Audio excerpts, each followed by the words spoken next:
Zio Lin wakes up in a cold, futuristic hall, his vision blurry and head spinning. He's lying on the floor surrounded by hundreds of confused strangers who all seem just as lost. A harsh, authoritative voice demands he identify himself immediately. Our boy can barely focus, sweat dripping down his face as he tries to process exactly where he is and how he got here.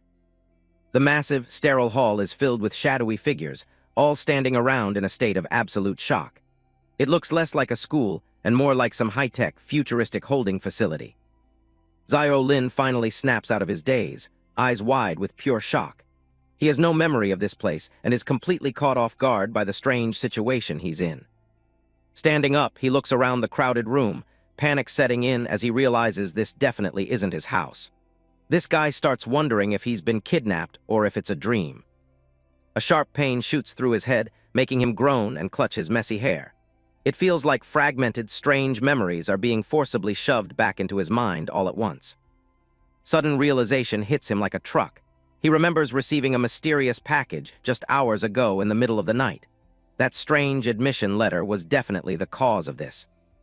Rewinding a bit, Zio Lin was just a regular college grad before all this madness. He spent most of his days cooped up in a dark room, glued to his computer screen. Turns out our boy was a professional game booster, making a living by leveling up other people's accounts. He was so good that players called him a beast for his skills. He lived for the victory screen, thriving in the competitive world of online gaming. It was a simple, quiet life, even if his family didn't consider it a real, respectable job. After a long session, Zio Lin stretched out in his messy room, satisfied with another job well done. He had no clue that his normal life was about to be flipped. He spent his downtime snacking and scrolling through social media, just like any other guy his age. He was a total shut-in gamer who preferred the virtual world over the real. While browsing, he felt the constant pressure to find his true calling and prove his worth. Deep down, he wanted to show everyone that his lifestyle wasn't just a waste. Zio Lin's father used to scream at him, calling him a worthless loser for gaming all day. That's why he moved out, to show his family he wasn't just some basement-dwelling failure. Late one night, a sudden, loud knock at the door broke the silence of his apartment. Zio Lin was confused, since he wasn't expecting any visitors at such a late hour. A mysterious delivery man stood there holding a package, calling out his name. The guy's face was hidden, but he seemed harmless enough as he handed over the strange, dark parcel. As soon as he opened the package, a weird, dark energy started leaking out from the inside. This definitely wasn't anything he'd ordered, and he immediately knew something was very wrong. Strange magical seals erupted from the floor, trapping him in a swirling vortex of blue light. Our boy could only watch in terror as his bedroom began to dissolve into air. A holographic message appeared, congratulating him on being admitted to Dawn Academy. Before he could react, the system initiated a forced teleportation, ripping him away from his life on Earth. In a blinding flash of energy, he was gone. The only thing left behind in his empty room was the tray from the delivery, sitting abandoned on the cold, dark floor. Back in the present, Zio Lin clenches his teeth, realizing he's been kidnapped to this academy. He starts wondering if this whole thing is just some twisted, high-tech prank or dream. A cold, mocking voice rings out from above, asking if he's finally decided to wake up. The speaker sounds dangerous and has zero patience for the confused freshmen lying around. This stern-looking dude is instructor Qin Chuan, and he's already unimpressed. He looks down at Zio Lin, mocking him for staying unconscious for 3 hours like some pathetic, weak hibernating animal. Other students are losing it, screaming about calling the police and being kidnapped. They still think the old rules apply, completely clueless about the nightmare they just walked into. Qin Chuan just scowls at the noisy crowd, looking totally fed up with the chaos. Our boy's patience has officially run out, and he's ready to make them all shut up. Qin Chuan draws his sword, swinging it with terrifying force to quiet the room. A massive wave of purple energy surges through the hall, proving he isn't just bluffing about his power. The freshmen are frozen in fear as the shockwave slices through the air right behind them. This guy's power is on a completely different level, and everyone suddenly realizes they aren't safe. Holding his massive blade, the instructor demands absolute silence from the group. He's clearly done playing games and warns the students to keep their mouths shut if they want to survive. Zio Lin and the others can only stare in disbelief, wondering what kind of nightmare they've been dragged into. Our boy realizes that these instructors might actually be completely insane. Chin Chuan rubs his head in frustration, complaining about the bastards in admissions who keep sending him idiots. He looks like he's already reaching his breaking point with this new class. This dude turns his attention back to the crowd, pointing out how much time was wasted because someone woke up late. Xiao Lin tries to stay quiet, hopping to avoid any more trouble. He officially welcomes everyone to Class 7 of Dawn Academy, explaining their mission. They're here to train, get stronger, and eventually earn the right to enter a mysterious new world. This guy promises that the new world offers everything people desire: power, wealth, and even immortality. Gu Xiaoyu listens intently, her eyes fixed on the instructor as he describes these impossible rewards. Enough talk, it's time for the real test. Chin Chuan announces they're starting the potential assessment, immediately to see if any of these freshmen are actually worth the Academy's time and effort. Xiao Lin scans the room, realizing there are over 200 people here in the same boat. He can't help but wonder if he'll ever see Earth again after this bizarre induction. Our boy steps into a futuristic scanning portal, feeling like a character in some high-tech RPG. He's skeptical about this new world nonsense, but curious to see what his own stats are. The scan finishes with a beep, and Chin Chuan checks the results on his holographic display. The first student scores a total of 24 points, which seems to be the current standard. Another guy celebrates wildly after scoring 32 points, looking like he just won the lottery. He's clearly proud of his decent stats, already feeling superior to the other confused freshmen around him. Students keep cycling through the portals, but the results are mostly average. Chin Chuan grumbles to himself, complaining that admissions needs to stop recruiting people from the literal dumpster of society. It's finally Xiao Lin's turn to step into the scanner, but something feels off. The portal starts beeping incessantly, and the process is taking way longer than it did for the others. Sweat drips down his face as the seconds tick by with no result. He starts getting nervous, wondering if the machine is broken or if his stats are just that complicated to calculate. Even Chin Chuan looks confused, nodding that others only took a few seconds while this guy has been inside for nearly a minute. He starts thinking they might have found a hidden gem. Finally, the scan is complete, and Xiao Lin breathes a sigh of relief. He's just glad the awkward silence is over, but he has no idea what's about to hit him next. The instructor tells him to hold on so he can check the data personally. He's genuinely curious now, half expecting to see some god-tier stats from the student who took so long. But as he looks at the screen, his eyes widen in pure, unadulterated shock. Whatever he's seeing on that holographic panel is clearly not what he was expecting from a supposed hidden gem. The results are in Strength 2, Agility 2, Intelligence 2, and Vitality 3. Xiao Lin's total attributes add up to a pathetic 9 points, which is lower than anyone could have imagined. Chin Chuan grits his teeth, staring at the screen in utter disbelief. He can't wrap his head around how someone could possibly have single-digit stats in this day and age. This dude literally facepalms, laughing at how absolutely trash the results are. He's never seen stats this low in his entire career at Dawn Academy and doesn't hold back his mockery. Xiao Lin hangs his head in shame as the instructor shreds his pride, calling him a complete waste of space. Our boy is now officially the biggest failure in the Academy's history. The instructor sighs, totally done with this kid. He's already written Xiao Lin off as dead weight, convinced he won't even survive the very first trial of the school year. Chin Chuan turns his back, casually labeling Xiao Lin a total loser. Our boy stands there in silence, the weight of the instructor's words hanging heavy in the cold, high-tech air. Fragmented memories of being called trash by everyone in his life flood his mind. It seems no matter where he goes, this guy just can't escape the same painful labels. He grits his teeth, haunted by the word trash echoing from his childhood into adulthood. It's a bitter pill to swallow, especially when he's just trying to survive this nightmare.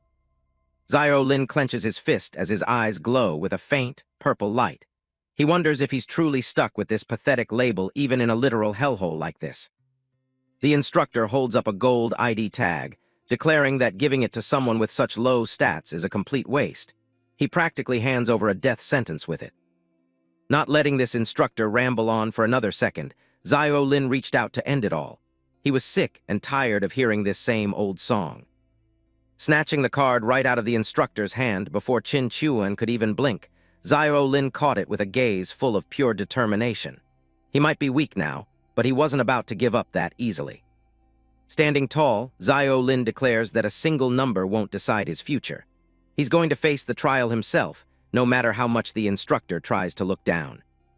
Qin Chuan smirks at his stubbornness, telling him to at least try not to piss his pants in terror. He's curious to see how reality will eventually smack this weakling down. A curious student asks about the talented students mentioned, wondering how the academy separates the geniuses from the rest. The atmosphere in the hall remains tense and uncertain. Qin Chuan explains that the lucky ones blessed by the heavens are destined to be strong. These geniuses have a guaranteed ticket to surviving and thriving in the dangerous new world. As for the rest of them, they just need to focus on surviving the entrance exam. The crowd looks discouraged, realizing most of them are probably just seen as expandable fodder. Gu Xiaoyu speaks up, reminding the instructor about the promise of wealth and power. She's remarkably calm, her gaze fixed on the man who holds their lives in his hands. Adjusting her glasses, she demands to know the actual price they have to pay for such rewards. This girl clearly isn't blinded by the flashy promises and wants the truth. Qin Chuan recognizes her as the student with the highest attributes in the group. He explains that credits are the academy's currency and can be traded for anything they desire. Gu Xiaoyu simply nods, absorbing the information with a cold, logical expression. She's already treating this academy like a game where she needs to calculate every move to win. Xiao Lin watches her from behind, impressed by her elegance and high stats. He realizes the gap between them is massive, especially since the instructor treats her with such respect. Qin Chuan tells everyone to mentally chant check attributes to see their status windows. It's the standard RPG mechanic, but here, the numbers literally mean the difference between life and death. Following the instructions, Xiao Lin holds up his ID tag as it begins to glow. He's anxious to see his full profile, even if he already knows the stats are terrible. His status window appears, showing his pathetic stats and a remaining lifespan of 60 years. He freezes in horror as he reads the warning that every death deducts 10 years. The entire room erupts in panic as students realize their lives are literally on the line. The idea of measuring lifespan like a currency is too much for many to handle. Suddenly, a sharp beeping sound rings in Xiao Lin's ears, catching him completely off guard. His teal eyes widen as he senses something strange happening within the academy system. A special notification pops up, announcing that abnormal fluctuations have been detected. It seems the system has found something hidden deep within our boy that even the instructors missed. Xiao Lin freezes as purple energy swirls all around him. Our boy can't believe it. The guy everyone called a loser just awakened some serious power out of nowhere. He's totally losing it, his head spinning while staring at the system notification. This is exactly what he needed to survive, but it's honestly a lot to take in right now. Xiao Lin looks around nervously, realizing that he's the only one who can hear the strange system notifications. Even the sharp-eyed instructor Qin Chuan seems completely oblivious to what's happening right now. A holographic window floats before him, but the system is struggling to identify the new power. Both the talent's name and its level are listed as unknown with no match in the database. The detailed analysis reveals a passive effect that boosts learning efficiency by 100%. It even grants an active ability to replicate skills once a week, making it incredibly versatile for survival. Since this power has no precedent, the system grants Xiao Lin naming rights. He ponders for a moment, weighing the importance of a name that truly reflects his unique learning and replication abilities. Our boy narrows his eyes with a newfound sense of purpose, deciding to keep things simple and direct. He's done being the loser and is ready to embrace whatever this new gift offers. Bathed in a vibrant purple aura, Xiao Lin strikes a confident pose as he finalizes his decision. He chooses the name Academic Prodigy, a perfect fit for a guy who masters everything instantly. The system processes his input, officially registering the talent as Academic Prodigy at level 1. It then begins a final evaluation to determine exactly how powerful this new talent actually is. The screen flashes with a massive SS rank, confirming that Xiao Lin has awakened one of the highest tiers of power possible.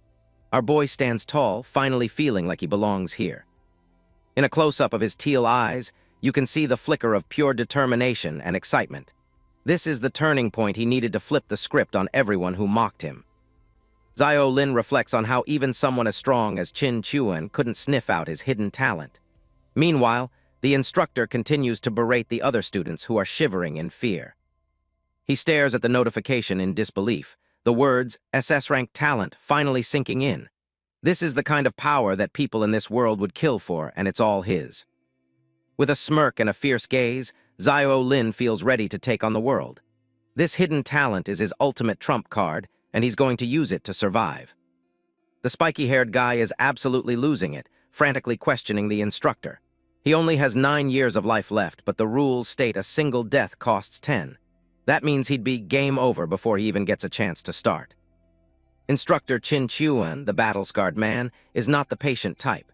He socks our boy right in the head, calling the students idiots for complaining about the rules of their new life here. Qin Chuan leans in close, laying out the cold, hard price. If he dies just once, his lifespan hits 0 and he'll vanish for good. This isn't some game, it's a literal death sentence. But there is a catch. Here, life is a resource. Finish missions, get stronger, and you can actually buy more years. It is a high-stakes economy where your heartbeat is the currency. Watching this unfold, Xiao Lin is left reeling. He was just a low-level game booster, and now he's trapped in a place where his literal life is being measured and bartered by the second. The Academy promises a path to changing your destiny. Qin Chuan paints a picture of absolute power, showing what they can become if they actually survive the brutal training that lies ahead. It is not just about muscles. Knowledge, treasure, and a longer life are all waiting for those who can climb the ranks.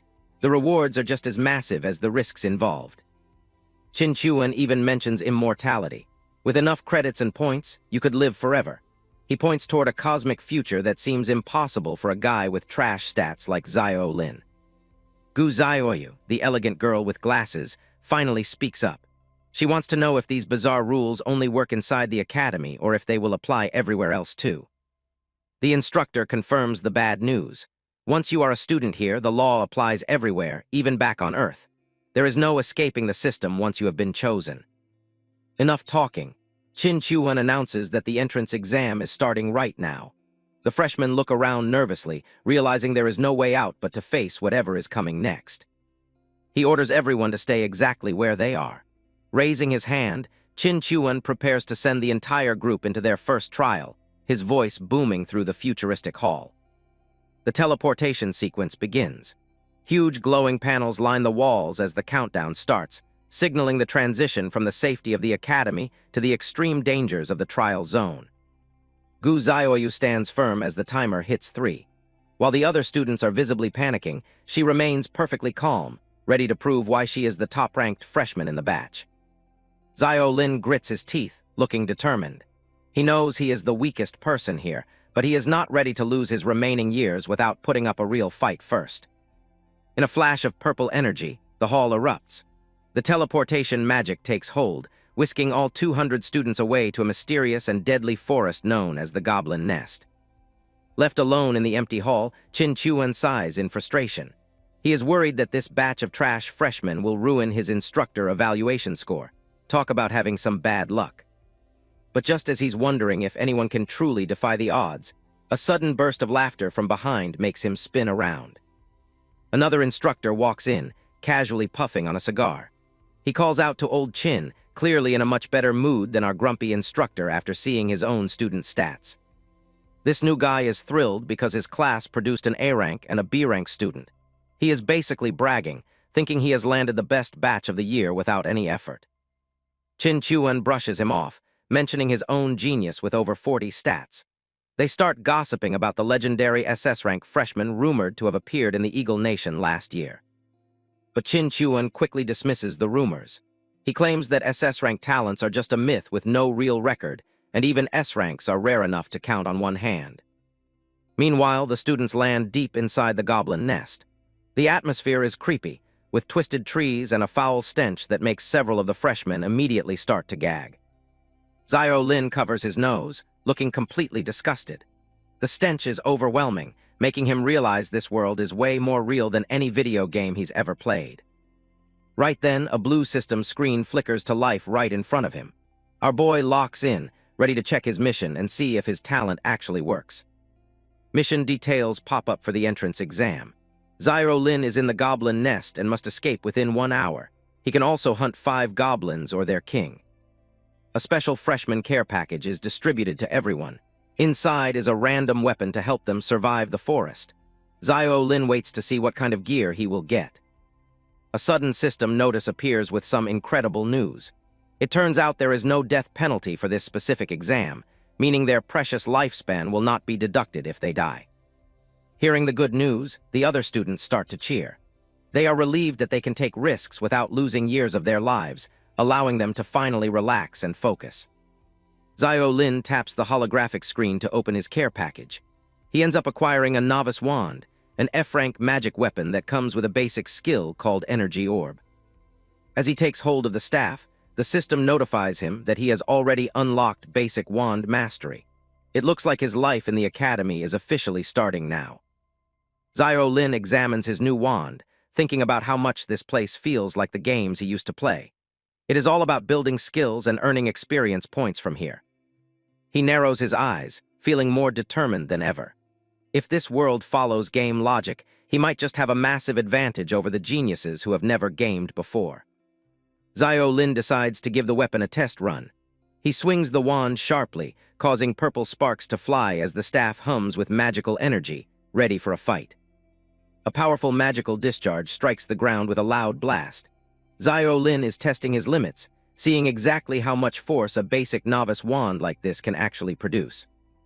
Smoke and vapor rise from the impact site as the solid stone ground cracks. It is a decent display of power, but using magic clearly leaves a visible mark on the environment. To his surprise, just using the weapon grants him 2 mastery experience points. Xiao Lin smirks, realizing that he can actually grind his way to the top just by practicing alone. With his SS-rank academic prodigy talent, his skills will level up twice as fast. He raises the staff, feeling confident that he will outpace every other student in the class. But his confidence is instantly shattered as a sudden wave of pain hits him, making him groan in agony. It seems things aren't going nearly as smoothly as he thought. Xiao Lin clutches his head in frustration as an error pops up. His mana pool is way too small to cast spells, which makes the novice wand practically useless for him. Nearby, a muscular bully named Wang Dalin cheers after unlocking heavy sword mastery. Xiao Lin watches him, realizing that simple physical weapons might actually be the key to gaining experience. He observes the other students trying out their gear. Grinding here will be tough, though, since the time limit and stamina drain make it impossible to stay in one safe spot. Looking at his useless wand, Xiao Lin decides he needs a physical weapon instead. He needs something that matches his stats and lets him maximize his insane SS rank leveling advantage. Right then, Gu Xiaoyu approaches him, asking if he is willing to trade weapons. She looks at his magic wand with a very specific and focused interest. She explains that she knows casting spells requires mental power and mana. Since she has high intelligence stats, she realizes that magic is the only real choice for her. Gu Xiaoyu bluntly tells him that the wand would suit her better, implying he is not a good fit for it. She is definitely a direct and no-nonsense type of girl. Xiao Lin recognizes her as the top student from the earlier test. He introduces himself with a calm smile, curious about why this elite girl would want to deal with him. Gu Xiaoyu does not waste any time and asks him again about the trade. She is focused purely on efficiency, wanting to optimize her equipment before they head deeper into danger. Xiao Lin hands over the wand and gives her a quick heads-up. He warns her that she'll need to aim properly if she wants her spells to actually hit anything. In exchange, he finally grabs a short sword. Xiao Lin smirks as he grips the hilt. This physical weapon feels way more natural and effective for his current build. Xiao Lin realizes that to clear this entrance exam smoothly, he really needs a reliable teammate. He turns his attention back to Gu Xiaoyu, the top student with the insane stats. He flashes a confident smile and calls out to Gu Xiaoyu, asking if she would like to team up. It seems like a smart move given their newly traded equipment. But before she can answer, the muscular bully Wang Dalin barges in. He completely ignores Xiao Lin and tries to hit on Gu Xiaoyu, asking her to work with him instead. This guy is a total meathead, bragging about his physical stats being over 10 points. He clearly thinks his brute strength is all he needs to win over the class genius. Wang Dalin mocks Xiao Lin, calling him an unreliable pretty boy. Our boy just scoffs in the background, knowing that high stats do not mean much without a brain to use them. Gu Xiaoyu stares back with a cold, expressionless gaze. She does not look even slightly impressed by this guy's boasting or his supposed high physical stats. Without a second thought, she turns around and walks away, giving him a blunt rejection. Gu Xiaoyu has zero interest in teaming up with someone as tactless as Wang Dalin. The other students nearby start snickering, making fun of the bully for getting rejected so easily. Hearing their laughter, Wang Dalin's face twists with pure, unadulterated rage. He is absolutely fuming, his entire body shaking as he tries to process the humiliation. This guy clearly has a massive ego and does not handle rejection very well. Looking for a target to vent his frustration, Wang Dalin turns his hateful gaze toward Xiao Lin. Our boy just stands there, looking pretty confused about the sudden shift in mood. The bully suddenly snaps, lunging forward to grab Xiao Lin by the collar. He shouts, asking what the hell he is looking at, clearly ready to start a fight right here. Wang Dalin continues to bark insults, calling Xiao Lin a piece of trash with single-digit stats. He mocks him for even pretending to study his weapon, labeling him as dead weight. Despite the aggression, Xiao Lin stays cool. He tells the bully that success depends on their own abilities and suggests he save his stamina for the actual mission instead of fighting. This just pisses Dalin off even more. He pulls Xiao Lin's shirt tighter, shouting that he is going to show him exactly what his high-stat abilities can do right now. Instead of panicking, Xiao Lin just lets out a small laugh. He looks completely unfazed by the threat, almost as if he knows something that the angry meathead does not. He gives the bully a cold, knowing smirk. Xiao Lin tells him that he will not even get a chance to show off his abilities, just as a hidden danger approaches. Wang Dalin was busy acting like a tough guy when a green goblin suddenly leaped from the shadows. The dude barely had time to react before those nasty claws were right over him. A goblin lunges from the bushes, catching Wang Dalin off guard. He screams as the monster's claws tear through the air, barely missing him by a few inches. Wang Dalin curses, his face twisted in frustration. He can't believe he actually let a low-level monster get the drop on him like that in front of everyone. The goblin leaps through the air, eyes glowing with malice. It's relentless, determined to take down the loud-mouthed freshman before he can even pull out his weapon. Recovering quickly, Wang Dalin swings his massive sword. He lets out a roar of effort as his heavy blade slices clean through the creature's neck in one motion. Breathing heavily, the guy stands over the dead monster. He's shaken, realizing that one mistake in this simulation could actually cost him his life in the real world. This dude immediately starts blaming Xiao Lin, accusing him of just standing there to watch him fail. He's clearly embarrassed by his own clumsy performance during the ambush. Suddenly, Wang Dalin freezes as he hears more rustling in the bushes. His eyes widen, realizing that one goblin was just the tip of the iceberg for them. A whole pack of the green creeps emerges from the shadows. They're everywhere, surrounding the students with toothy grins and sharp weapons, ready to finish the job. Panic spreads like wildfire through the group. The freshmen start screaming, realizing their survival trial just turned into a literal bloodbath as more and more goblins appear. The goblins don't hesitate, charging into the fray with brutal efficiency. One girl desperately tries to defend herself, but she's quickly being overwhelmed by the sheer numbers. One student gets slashed across the chest, his body dissolving into digital fragments. The simulation makes every hit feel agonizingly real, even if it's all just data. It's a total slaughter out there. The field is littered with dead students as the monsters continue their relentless assault on the remaining survivors without any mercy. Xiao Lin blocks a goblin's strike, gritting his teeth as the impact vibrates through his arm. He realizes everything, the pain and the smell, is terrifyingly real right now. He spots a girl cornered and prepares to rescue her, but suddenly, a streak of purple magic whistles past the goblin's head, taking it down before it can lay a finger on her. Gu Xiaoyu steps up, her staff crackling with purple electricity. She looks calm and composed, ready to show everyone why she's the top-ranked student in the whole class. Covered in goblin blood, Xiao Lin looks around the chaotic battlefield. He knows they can't stay out in the open much longer or they're all going to die. Our boy realizes that even with weapons, inexperienced people are just sitting ducks. This isn't just a simple game, it's a brutal and unforgiving test of survival. One student points toward a nearby cave, shouting for everyone to run. It looks like the goblins are weirdly hesitant to follow any of them inside that cavern. Xiao watches as the others scramble for safety, his mind racing. He needs to figure out the tactical logic behind this safe zone immediately to survive. He ducks into the cavern, realizing it's safe for now. But his gamer instincts tell him that no safe zone lasts forever in a trial like this. A system window pops up, showing a protection timer with less than 30 minutes left. They're safe, but they're also on a very tight clock for now. Gripping his sword tight, the dude tries to slow his racing heart. He needs to stay calm and analyze the situation like a pro gamer would do. Xiao stares into the darkness, his expression hardening. He refuses to just sit around and wait for the monsters to finish them all off later today. Kim Dane starts swinging his sword against the cave wall, focusing on his form. Turns out, the system actually rewards his hard work with some sweet experience points. He realizes he can grind his mastery level right here in safety. Since his stats are trash, our boy needs every bit of technical skill before the timer hits 0. The cave's protection is about to expire, leaving the students with only 2 minutes of safety.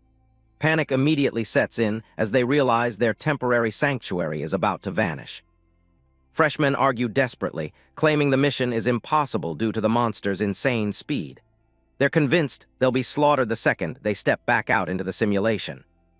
Gu Xiaoyu sits quietly against the rock wall, appearing surprisingly calm compared to the others. Even with dirt on her uniform, she maintains an air of quiet, cold intelligence.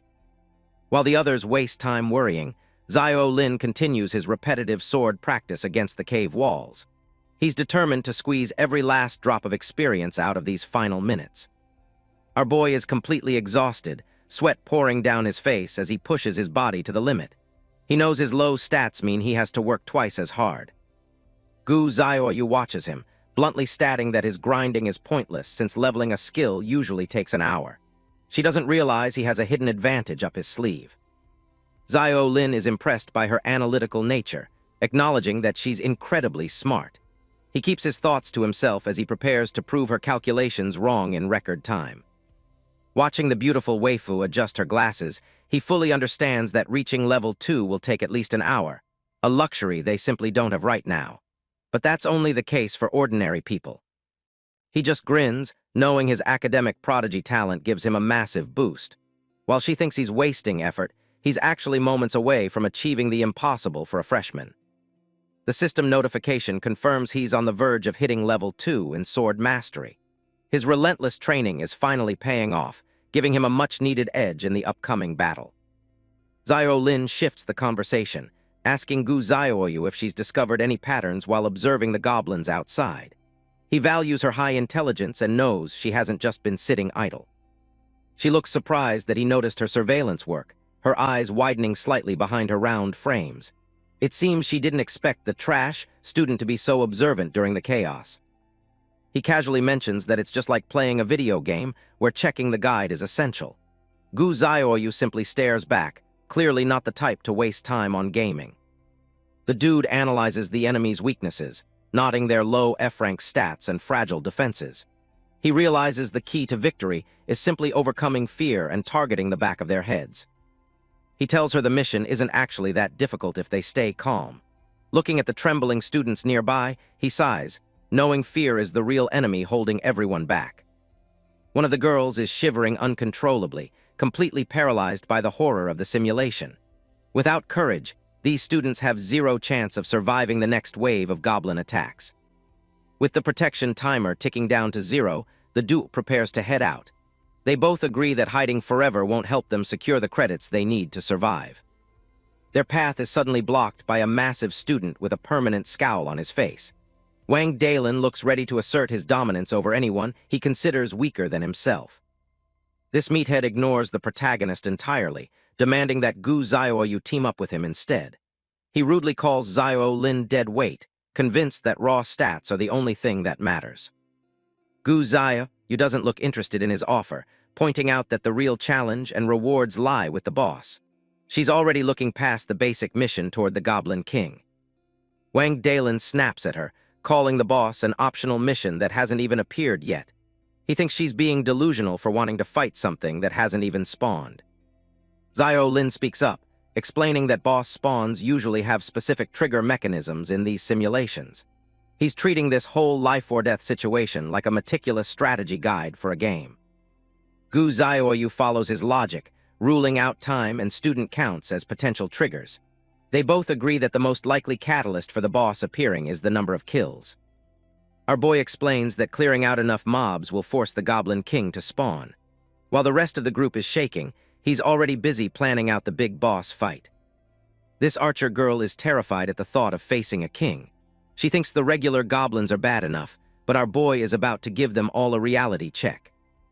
Xiao reminds everyone that there's no penalty for failing, but the rewards for winning are massive. He tells them that just running away now would be a huge waste of potential.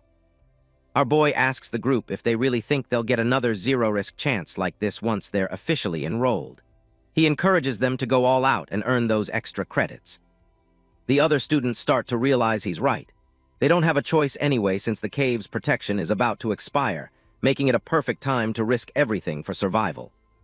Suddenly, Wang Dalin snaps, yelling at the group for even listening to a weakling.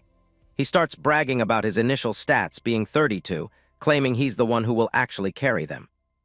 Gu Xiaoyu isn't impressed at all, bluntly stating that 32 points is only slightly better than a normal person. She asks the arrogant bully exactly how high his stats are supposed to be. Pushing up her glasses, she calmly reveals her own score of 46 points. The revelation immediately shuts everyone up as they process the massive gap between her and the rest of the class. This girl doesn't hold back, telling Wang Dalin to kindly shut his mouth. She stands tall with her magic staff, clearly asserting her position as the most powerful person in the group. The bully is completely speechless, breaking out into a cold sweat. Even the other students are shocked to learn her stats are more than 5 times higher than their own pathetic scores. Xiao is genuinely surprised, realizing her total points are even higher than he originally calculated. He stares at her in awe, finally understanding the true power of a genius-level freshman. Gu Xiaoyu takes charge, ordering anyone who wants to pass and get bonus rewards to follow her lead. She emphasizes that working together is the only way to finish their missions efficiently. She assigns Wang Dalin the role of the tank, telling him to draw the goblin's aggro in the front. Despite his earlier arrogance, he can only grumble and agree to her plan. The archer girl and other ranged users are told to provide support from the back. They form simple 3-person squads, preparing to take down as many goblins as they can possibly find. Turning to the protagonist, she waits to hear his role in her strategic formation. Gu Xiaoyu seems curious to see how a trash student plans to contribute to the upcoming boss fight. Xiao offers to handle roaming and interference, picking off any low-health monsters that try to run away. He knows his stats are too low for a direct head-on confrontation right now. With a solid plan in place, the group finally steps out of the cave together. They're no longer a panicked mob, but a somewhat organized team ready to hunt some goblins for credits. Wang Dalin leads the charge, letting out a roar as he swings his massive blade at the first monster he sees. He's eager to prove he isn't completely useless despite his stats. The archer girl fires her first shot, her hands still trembling as she aims for the green creeps. She's determined to help the group after being saved by Xiao earlier in the trial. A pack of goblins rushes toward them with terrifying speed, their glowing eyes fixed on the new targets. The students grit their teeth, knowing they can't afford to let their formation break now. One of the monsters leaps through the air, aiming its sharp claws directly at the archer girl's face. She screams in terror, unable to move out of the way of the sudden attack. In a flash, Xiao intervenes with a powerful strike, his eye glowing with intense focus. He's perfectly timed his movements to intercept the beast before it can land its lethal blow. With a single, clean slash, our boy takes down his first target of the mission. The system interface pops up to confirm his kill, boosting his confidence as the battle truly begins. The archer girl thanks him breathlessly, but Xiao tells her not to get distracted yet. He reminds himself to conserve stamina and only look for perfect opportunities to land killing blows. He moves like a blur, slashing through another goblin as the kill counter ticks up to 2. Every movement he makes is precise, minimizing wasted effort while maximizing the damage he deals. This guy hits 3 kills, dropping another monster with a clean strike. He's totally in the zone now, exploiting their blind spots exactly like he planned from the very beginning. That's 4 in record time. Our boy is proving that brains can actually beat raw stats, and his efficiency is finally starting to draw some serious attention from the crowd. The other students are starting to notice how efficiently the protagonist is fighting. While some wonder how he can be so precise with such low stats, Wang Dalin just scoffs, calling it nothing but pure luck. Gu Xiaoyu is far more observant, realizing that our boy's movements are actually calculated. She notes that he's intentionally dodging the monster's line of sight and predicting their every move before they even strike. Xiao Lin takes a brief moment to catch his breath as his training finally yields results. The system confirms he's earned enough experience to level up his sword mastery, reaching level 2 in record time. He remembers the 2 months he spent grinding in a VR simulator before coming to the academy. All those hours of repetitive practice were worth it, giving him the precision he needs to survive this trial. A new prompt appears on his system interface, signaling that his progress hasn't gone unnoticed. He's reached a significant milestone that the Academy's automated tracking system is now preparing to acknowledge with a special reward. The system completes a database scan and announces that he's the first freshman in this batch to level up a skill. As a reward for his dedication, he's granted a free skill suited to his current capabilities. A purple aura erupts around him as the heavy slash skill is officially unlocked.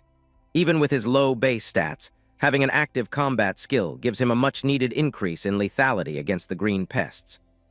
The skill requires 11 points of strength and allows him to unleash a massive, concentrated strike. However, the system warns him that using it repeatedly will drain his limited stamina far too quickly for comfort. Feeling more confident than ever, Xiao Lin grins as he realizes he only needs one more kill. He's determined to complete his first optional mission and secure those extra credits before the situation gets even worse. He lunges forward, his blade glowing with energy as he delivers a finishing blow to a nearby monster. Every strike he makes is efficient, focused on ending the fight as quickly and cleanly as possible. With the final goblin down, the system announces that he's officially completed his first optional mission. His strategy of focusing on technical mastery over raw power is already paying off better than anyone expected. Xiao Lin relaxes slightly, resting his sword on his shoulder as he celebrates his first major success. Suddenly, a strange, static sound fills the air, signaling that the simulation is about to enter its next phase. The remaining goblins begin to vanish into blue pixels right in front of the confused students. Even the arrogant Wang Dalin is left bewildered, unable to understand why their targets are suddenly disappearing into thin air. The bully yells in frustration, demanding to know what's happening as the glitches in the simulation grow louder. It's clear that the trial is no longer following the standard patterns they were briefed on earlier. A system announcement blares across the field, stating that a hidden condition has been met now that the population is reduced. The freshmen freeze in terror as they realize they've accidentally triggered the boss. Birds scatter from the forest canopy as a massive shadow looms over the trees, casting the entire area into darkness. The arrival of the Goblin King is preceded by an overwhelming aura of pure malice. Xiao Lin stands his ground, looking up at the towering monstrosity that stepped out into the clearing. The real battle for survival is about to begin as the king prepares to crush the tiny intruders. Just when things couldn't get worse, the Goblin King made his entrance.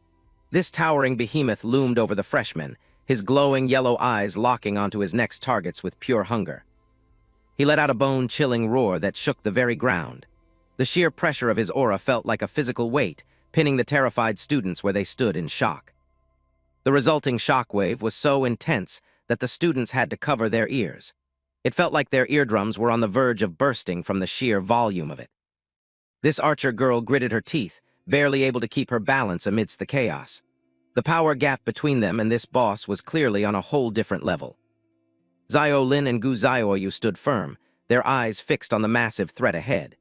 Even with her superior stats, this girl looked visibly shaken by the monster's overwhelming presence. A system window popped up, confirming their worst fears.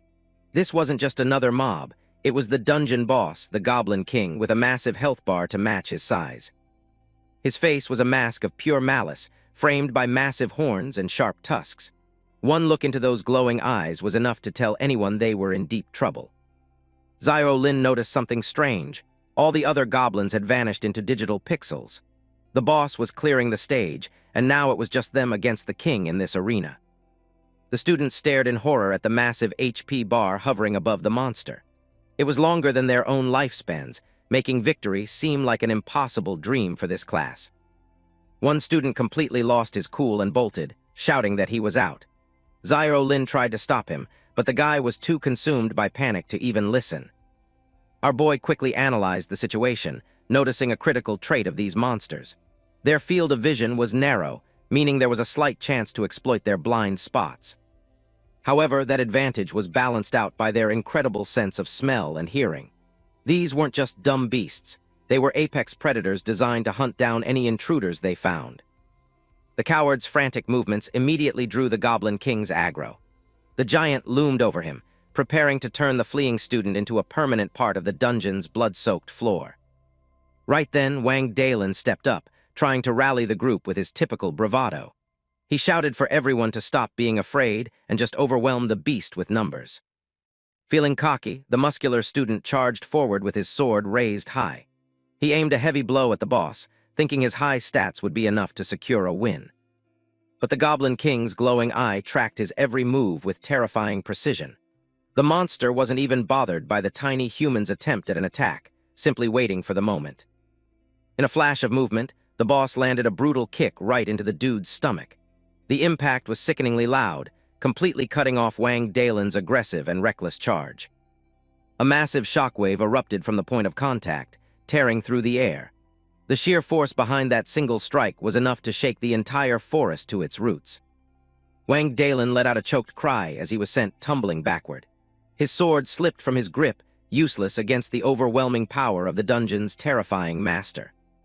As he hit the ground, his body began to dissolve into blue digital pixels.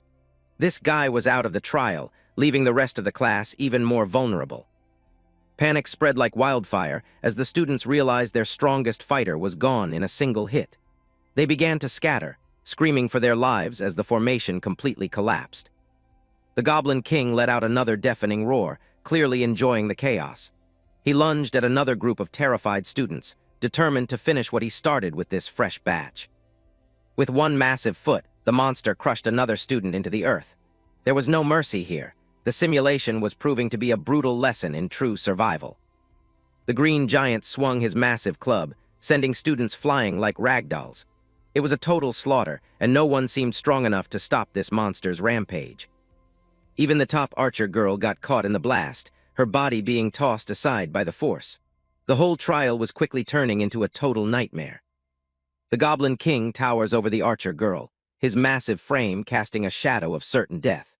Trapped on the ground, the student can only stare in sheer terror as the monster prepares to deliver the final blow.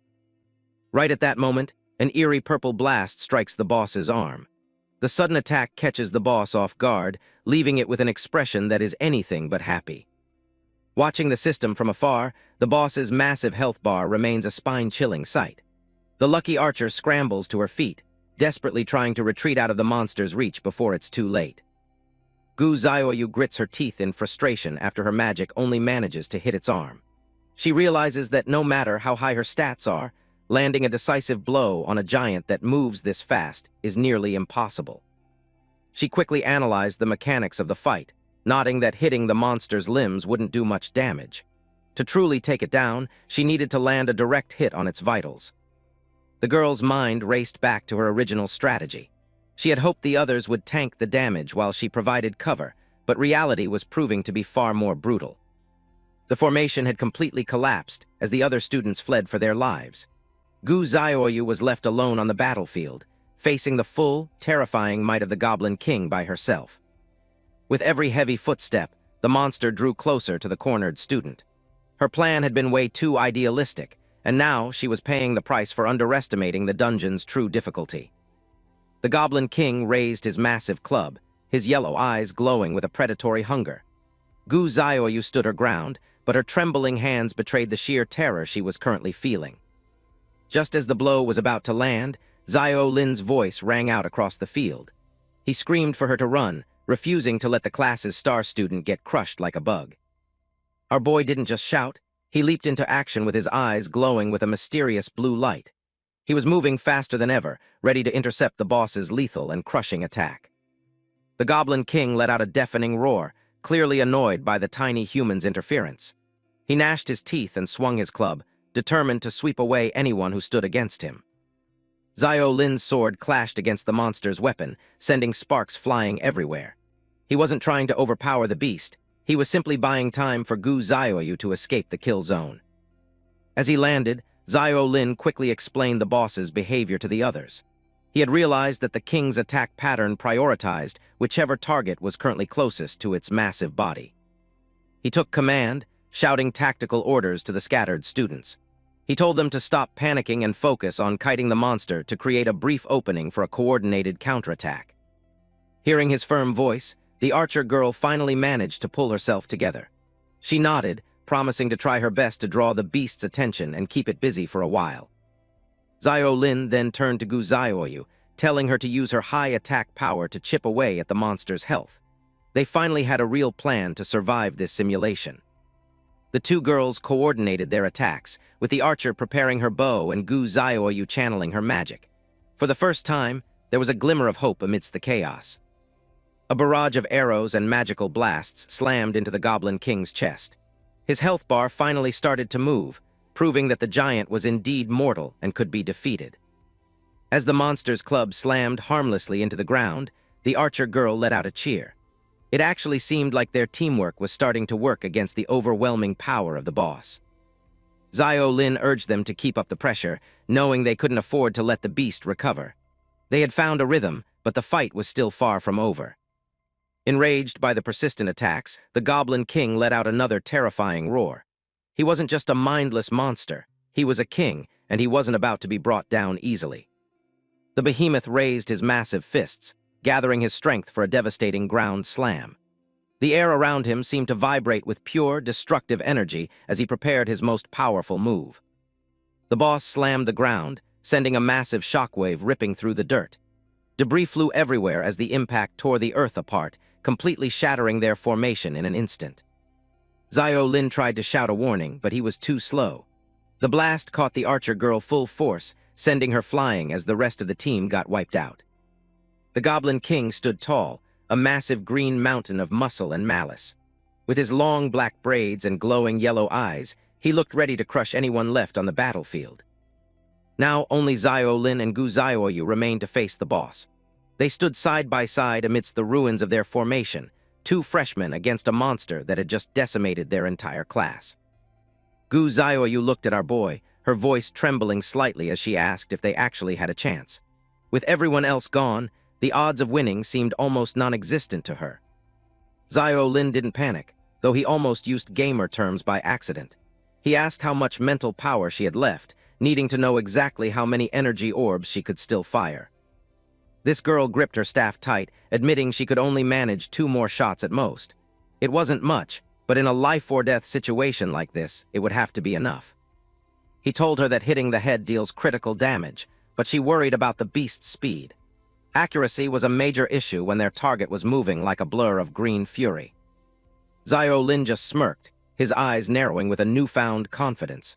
If the monster was too fast to hit, he would simply find a way to lock it down and make it stay still.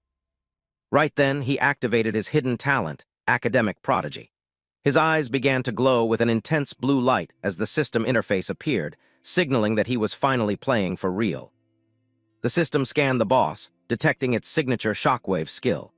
This F-rank ability dealt massive impact damage and could stun anyone within range for a full 3 seconds, making it incredibly dangerous. He thought back to his past, remembering how everyone used to call him a worthless loser. Back then, his unique talent was seen as completely useless, but everything was about to change. With dark energy swirling around him, Xiao Lin declared that this was finally his battlefield. He wasn't just some trash freshman anymore. He was a tactical genius with a world-breaking ability. The system chimed with a successful copy of the Goblin King's shockwave skill. With the boss's own power now at his disposal, our boy prepared to turn the tide of this encounter. Xiao Lin watches the Goblin King with a cold, blue light in his eyes. He's not just looking for an opening. He's analyzing the boss's every movement with a gamer's precision. The giant monster raises its arms, gathering massive energy for a shockwave attack. Xiao Lin doesn't flinch, charging straight toward the danger as the ground begins to crack. He calculates the timing perfectly, knowing the Goblin King's height makes its wind-up slower than his own. Since he copied the skill earlier, he's confident his version will activate first. A system window flickers to life as Xiao Lin triggers the copy shockwave skill. His pupils dilate, focusing entirely on the point where he needs to strike to disrupt the boss.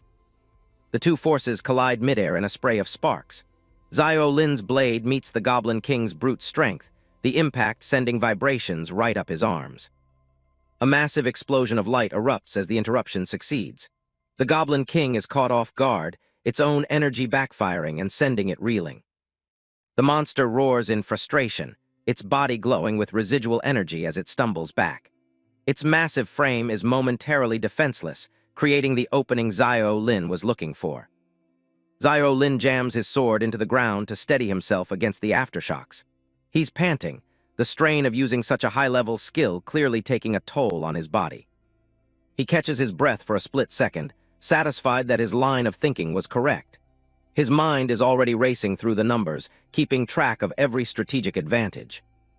The Goblin King recovers faster than expected, preparing for another strike. Xiao Lin glances at his HUD. The shockwave skill has a 30-second cooldown, and he's still 22 seconds away. The air crackles with purple lightning as the boss prepares a devastating follow-up. A blast of energy ripples through the area, forcing the freshmen to stay on their toes. Gu Xiaoyu stands in the distance, her staff radiating intense power. The Goblin King is being relentlessly bombarded by streaks of magical lightning, as its health bar continues to be steadily chipped away. Even so, she still couldn't believe it, wondering how someone with stats as low as Xiao Lin's could possibly interrupt a boss's skill like that. She was also nearing her absolute limit, struggling to keep her staff steady for one final shot. The Goblin King's health bar is dangerously low, and it's getting desperate. It prepares to bring its massive weight down on the persistent freshman who keeps getting in its way. The boss lifts a giant boulder, ready to crush everything in its path. Xiao Lin is cornered, and his skill cooldown is still stuck at 16 seconds. Seeing no way to dodge, he grits his teeth and decides to tank the hit. He isn't planning to run, he's planning to survive by any means necessary. The boulder smashes down, but Xiao Lin holds his ground, using whatever mana he has left to buffer the impact. Digitized shards of energy spray everywhere as he takes the blow head-on. Gu Xiaoyu screams his name, watching as dust and debris swallow him whole. She's terrified that he didn't make it out of that impact. The smoke begins to thin, revealing the Goblin King standing over the impact zone. It looks victorious for a split second as it surveys the damage. Xiao Lin emerges from the cloud, battered and with a shredded sleeve, but still standing. He signals that he's fine, even as the cooldown timer slowly ticks down to 10 seconds. The boss raises its fists for another shockwave, but Xiao Lin realizes he's drifted too far away.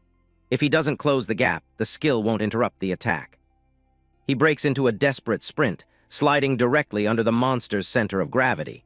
He's got 3 seconds left on the clock before he can strike. He grips his hilt with both hands, the steel vibrating as the skill recharges. It's a gamble that needs to pay off right now. The cooldown hits 0, and Xiao Lin unleashes the shockwave at point-blank range. Purple energy flares up, successfully stopping the Goblin King's final desperate attack. The system confirms the activation of copy shockwave once again. The air around them shatters from the force of the point-blank collision. Xiao Lin yells out to Gu Xiaoyu, telling her to take the shot while the boss is stunned and wide open. Gu Xiaoyu doesn't hesitate, channeling every last bit of her magic into her staff. A brilliant beam of light pierces through the air, heading straight for the boss. The attack hits home, and the Goblin King's health bar finally bottoms out. The monster begins to dissolve into blue pixels, its reign of terror over. A series of notifications flood Xiao Lin's vision. The boss is dead, and the optional mission is complete. He stands amidst the digital remains, finally able to let go of the tension. His strength gives out, and his sword clatters to the ground. The adrenaline is fatting fast, leaving only total exhaustion. Xiao Lin takes a moment to process the win as Gu Xiaoyu approaches. They actually manage to take down the final boss of the tutorial. He collapses onto the grass, completely spent. His vision starts to blur from the sheer exhaustion of the fight. Gu Xiaoyu looks down at him, her expression a mix of concern and awe. Xiao Lin realizes he won't be able to finish the final mission in this state. The scene shifts to a high-tech briefing room inside the academy.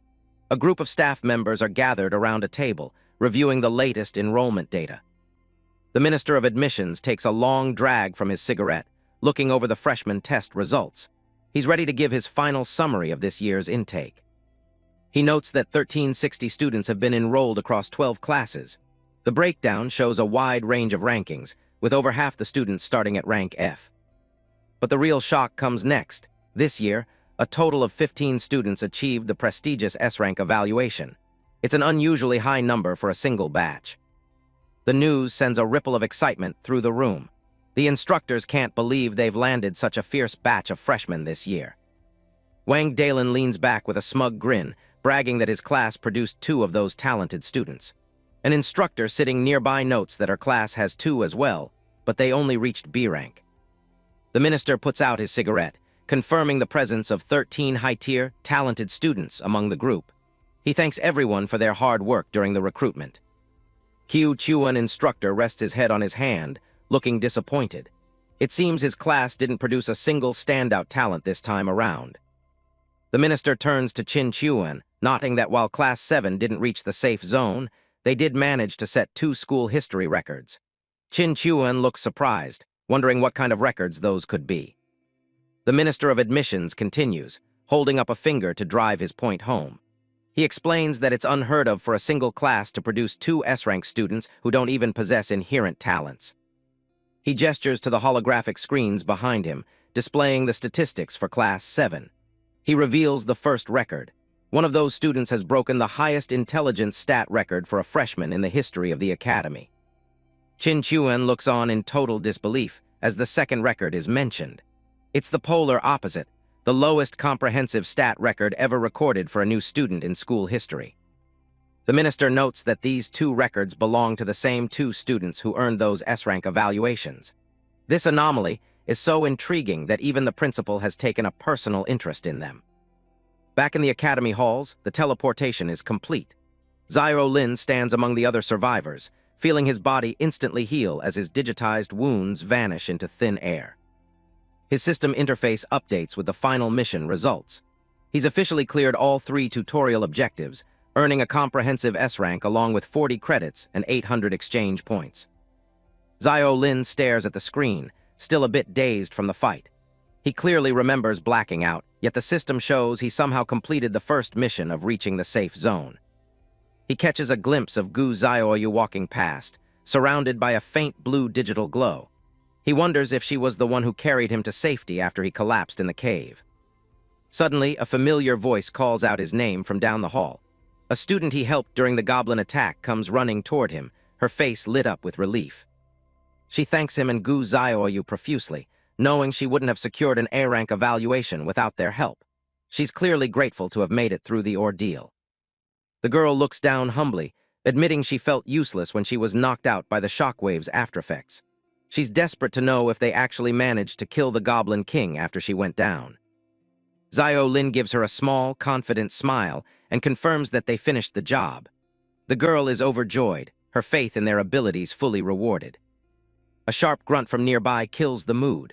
Wang Dalin stands there, looking thoroughly annoyed by Xiao Lin's presence and success. He scoffs, attributing Xiao Lin's survival to nothing more than dumb luck. In his eyes, someone with such garbage stats would have died hundreds of times if they hadn't clung to Gu Xiaoyu's coattails. He shuts his mouth the moment Gu Xiaoyu herself approaches. She walks past him with her usual cold composure, her eyes fixed solely on Xiao Lin. Gu Xiaoyu stops in front of Xiao Lin and adjusts her glasses. She tells him directly that she needs to speak with him alone about the battle they just finished. They move to a quiet corner of the hallway, away from the prying eyes of the other students. The atmosphere between them is quiet but heavy with unsaid questions. Gu Xiaoyu starts by thanking him for his help in the safe zone. Xiao Lin brushes it off with a casual smile, saying it was just a mutually beneficial move to maximize their rewards. She pushes her glasses up, looking him straight in the eye. She knows the truth.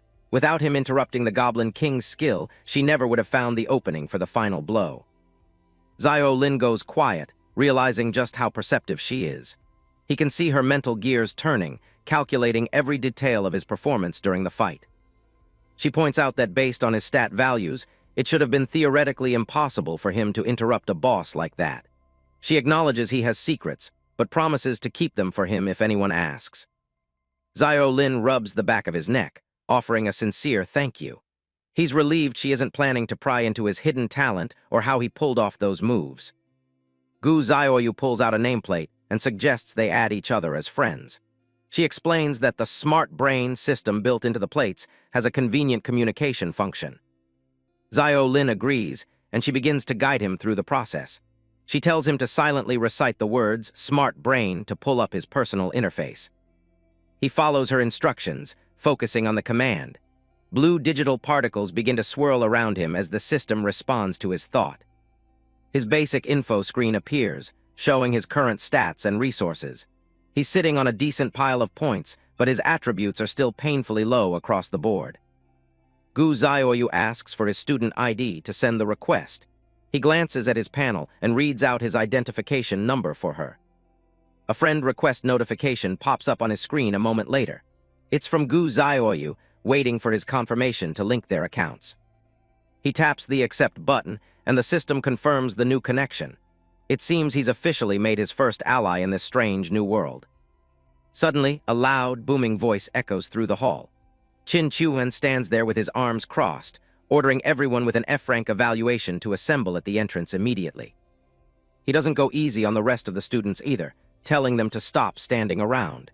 He commands everyone else to open their map navigation and head straight to the central playground.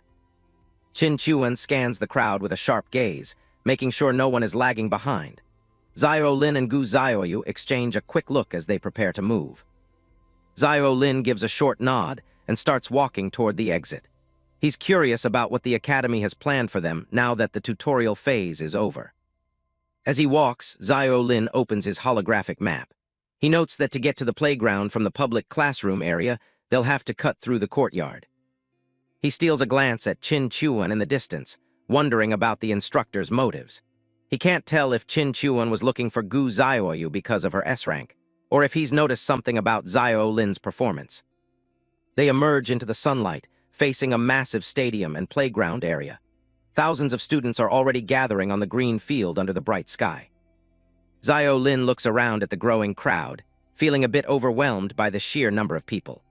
He wonders if having so many people missing from the real world at once will cause some kind of massive commotion. Gu Xiaoyu catches up to him and asks if he's doing okay. He realizes he might have been lost in his own thoughts for a second too long. A voice shouts for everyone to make way, cutting through the chatter. The crowd begins to part as the upperclassmen start to organize the massive assembly. A young man with blue hair leads the way, his expression calm and professional. He instructs the students to stand in their class formations and avoid crowding together. He steps up to a podium, flanked by other high-ranking staff members. A floating blue crystal orbits the stage, casting a soft light over the assembly. He introduces himself with a polite smile as the student council president of the academy. He's the one officially welcoming the new freshmen to their first formal ceremony. Students gather on the playground as a voice announcement echoes through the area. The principal is running late, so the ceremony is starting without him. Suddenly, a thunderous roar shakes the entire academy, drowning out the announcement. Xiao Lin looks up, his sharp eyes narrowing as he senses something massive approaching. The crowd erupts in confusion, students pointing and shouting as the sound grows louder. Everyone is on edge, wondering what could make such a terrifying noise. A gigantic purple dragon descends from the heavens, its massive wings casting a dark shadow over the terrified freshmen. It's a literal beast from legend appearing right before their eyes. Xiao Lin's eyes go wide in disbelief as he stares at the creature. He's stunned to see a real dragon in the flesh, a far cry from anything in his old world. The dragon opens its maw, letting out another bone-rattling roar. Its glowing eyes and sharp teeth make it look like a predator that could wipe them all out in an instant. The sheer presence of the beast is paralyzing.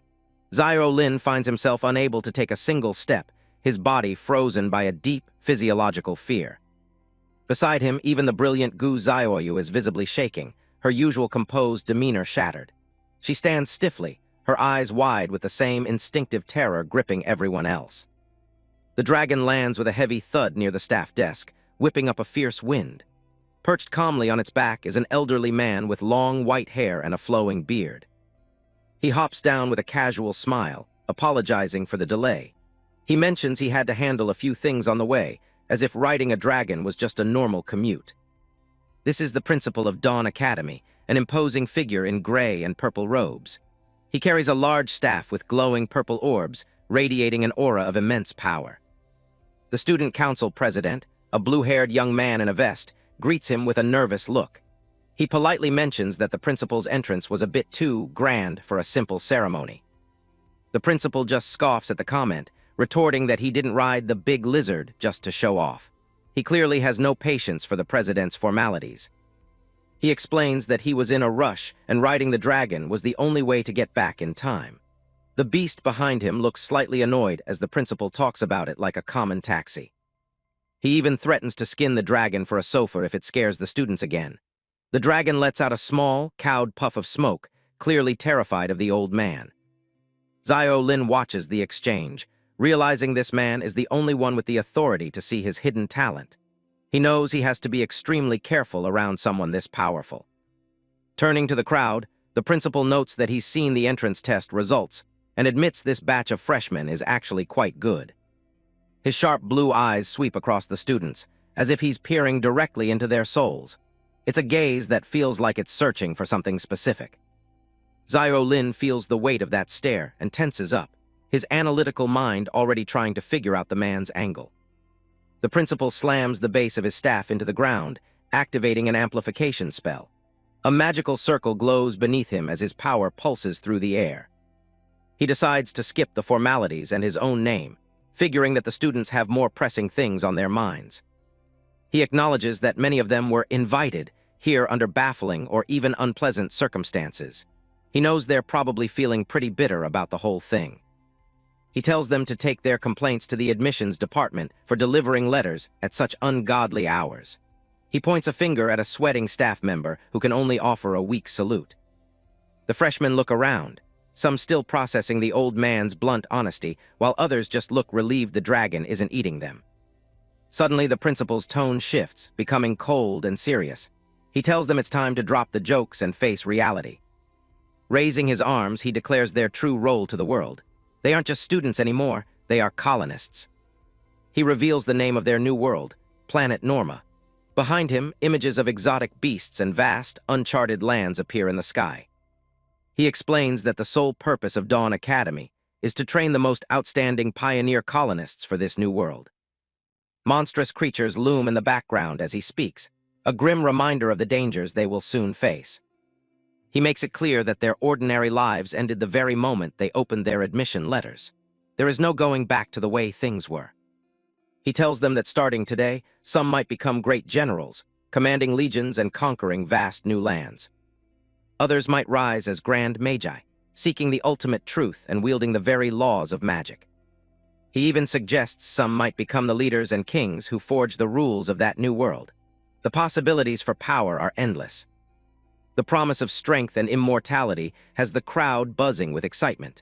For many, the treasures of Planet Norma represent a chance at a life they never dreamed of. Finally, he announces a new rule that breaks long-standing tradition. Usually, freshmen are strictly forbidden from entering the new world, but the top 3 students in the upcoming exam will earn the right to go early. The principal's gaze becomes incredibly heavy, emphasizing the gravity of this decision. This is a shortcut to power, but also a massive risk. The student council president tries to interject, worried about the safety of the freshmen, but he quickly mumbles that he misspoke under the principal's glare. With the new rule established, the principal dismisses the assembly, telling them he's done with the nonsense. The president can only bow and follow him out. Zio Lin stays behind, deep in thought about the president's extreme reaction. He suspects the early entry reward is much more dangerous than the principal let on. As the crowd thins out, a voice calls out to him. It's a familiar, authoritative tone that catches his attention. He turns to see instructor Qin Chuan standing there, looking as rough and intimidating as ever. Zio Lin wonders what the instructor could possibly want with the student with the lowest stats in school. Qin Chuan explains the situation. Since the top student Gu Zioyu refused, the monitor position for Class 7 falls to the next person in line, Zio Lin. He tells Zio Lin to pay attention, because being a monitor comes with major perks like extra credits, resource quotas, and special privileges. A holographic notification confirms the appointment as Qin Chuan points out that, for a deadweight like him, this position is a vital lifeline. The instructor waves him off, saying the AI will send over the freshman manual, and he should just figure it out on his own. Zio Lin stands alone on the field, the word privileges echoing in his head as he wonders exactly what kind of door this has opened for him. He heads over to the student dormitories, a massive residential complex where he'll be living during his time at Dawn Academy. At the reception desk, a sophomore with short brown hair named Zhang Tingting is busy explaining the strict nighttime rules to the newcomers. She gives Zio Lin a cold, dismissive look as he approaches, clearly seeing him as just another typical freshman. However, her eyes instantly sparkle with excitement when she checks his ID and realizes he's actually the class monitor. She does a complete 180, patting his shoulder and insisting that anyone who manages to snag a monitor spot must be extraordinary. Zio Lin watches as she hands over his new uniforms, explaining that his grade is represented by the green fabric. She takes him up to his room, a single dorm exclusive to monitors, while pointing out that everyone else has to share a double. She hands him his gold ID tag, warning him not to lose it since it's used for everything from the curfew to class attendance. Tingting winks and offers to be his mentor, telling him to hit her up whenever he has questions about his new life at school. As she waves goodbye, Zio Lin can't help but notice how much friendlier she became the second she heard about his monitor status. He settles into his room, fully realizing that in this academy, power and rank dictate how everyone treats you. He decides it's time to get to work and summons his holographic course schedule to start planning his curriculum. A massive list of courses appears, ranging from basic swordsmanship to the geography and languages of the New World. Zio Lin stares at the interface, his jaw dropping at the sheer number of classes he's expected to handle. He breaks into a cold sweat, realizing that even with the required courses, he still needs to pick 4 more attribute-based classes. He forces himself to calm down, reminding himself that while the workload is insane, his hidden prodigy talent makes it possible. He knows his weak attributes are a fatal liability, so his only option is to improve them as fast as humanly possible. The 100% boost to learning efficiency from Prodigy is his trump card, and he knows he can't afford to waste a single drop of its potential. He selects basic swordsmanship as his main combat focus, figuring it's the most versatile skill for someone starting with nothing. He rounds out his schedule with physical arts and meditation, aiming to boost both his survivability and his mental focus. The holographic menu lists his final selections, including general history and the common language of Norma. With his course selection confirmed, Zio Lin steels his resolve, knowing that in this academy, strength is the only thing that matters. The next day, Zio Lin is already at the swordsmanship training ground, the rhythmic sounds of wooden blades striking posts echoing through the air. He focuses intently on each swing, watching the experience points for his basic swordsmanship tick up with every hit. His prodigy talent is fully active, highlighting the optimal mechanics of each strike as his learning efficiency doubles. He continues to strike with a relentless rhythm, realizing that as long as he grasps the fundamentals, his progress will only get faster. A system message pops up, confirming he's reached level 3 in swordsmanship and that his strength attribute has already increased from 2 to 3. Zio Lin pauses to catch his breath, realizing that his theory was correct. Leveling up his skills is the most direct way to drive his base attribute growth. Nearby, another freshman collapses on the ground, weeping that he can't take it anymore, and his arms are ready to fall off. A large sword slams into the stone floor as a stern voice mocks the pathetic performance of this year's new students. This is Cheng Na, a third-year student with long purple hair serving as their substitute teacher. She's a strict instructor who demands absolute excellence. She declares that no one is leaving the training ground until their basic swordsmanship proficiency reaches level 3, ignoring the whimpering of a student clinging to a post. The students are in total despair, knowing that reaching level 2 alone usually takes hours of non-stop swinging. Xiao Lin walks right up to the intimidating instructor, his expression neutral despite the sweat on his face. He informs her that he's already reached the level 3 requirement and asks for permission to leave for his next class. Chengna gives him a skeptical, side-eyed glance, her arms crossed as she sizes up the unassuming freshman. She asks if he's kidding, pointing out that it's only been 2 hours into their very first day of school. Chengna towers over Xiao Lin, looking down on him with clear disdain. She can't believe a lucky guy with such pathetic stats managed to leech off his team for an S-rank evaluation. Her eyes narrow as she questions his claim of having level 3 swordsmanship. To her, it sounds like a desperate excuse from a freshman just trying to skip her class. Xiao Lin doesn't back down, gesturing for her to just check his status panel if she doesn't believe him. He stands his ground despite the instructor's intimidating presence. Chengna just smirks, dismissing the idea of looking at boring digital numbers. She has a much more hands-on way of testing a student's true ability. A red system warning flashes across the air, signaling that the instructor is activating high-level teaching permissions. The atmosphere in the arena shifts instantly. The all-system training simulation arena begins to open, digitizing the world around them. Chengna stands ready as the ground starts to transform into something much grimmer. Xiao Lin is suddenly transported into a dark, purple-hued dimension. He grips his sword tight as a pile of bones begins to stir right in front of him. Chengna undergoes a complete transformation, her body encased in sharp bone armor. She wields a massive, glowing, jagged blade that dwarfs Xiao Lin's basic weapon. The simulation is fully active now, revealing a vast graveyard filled with a literal mountain of skulls.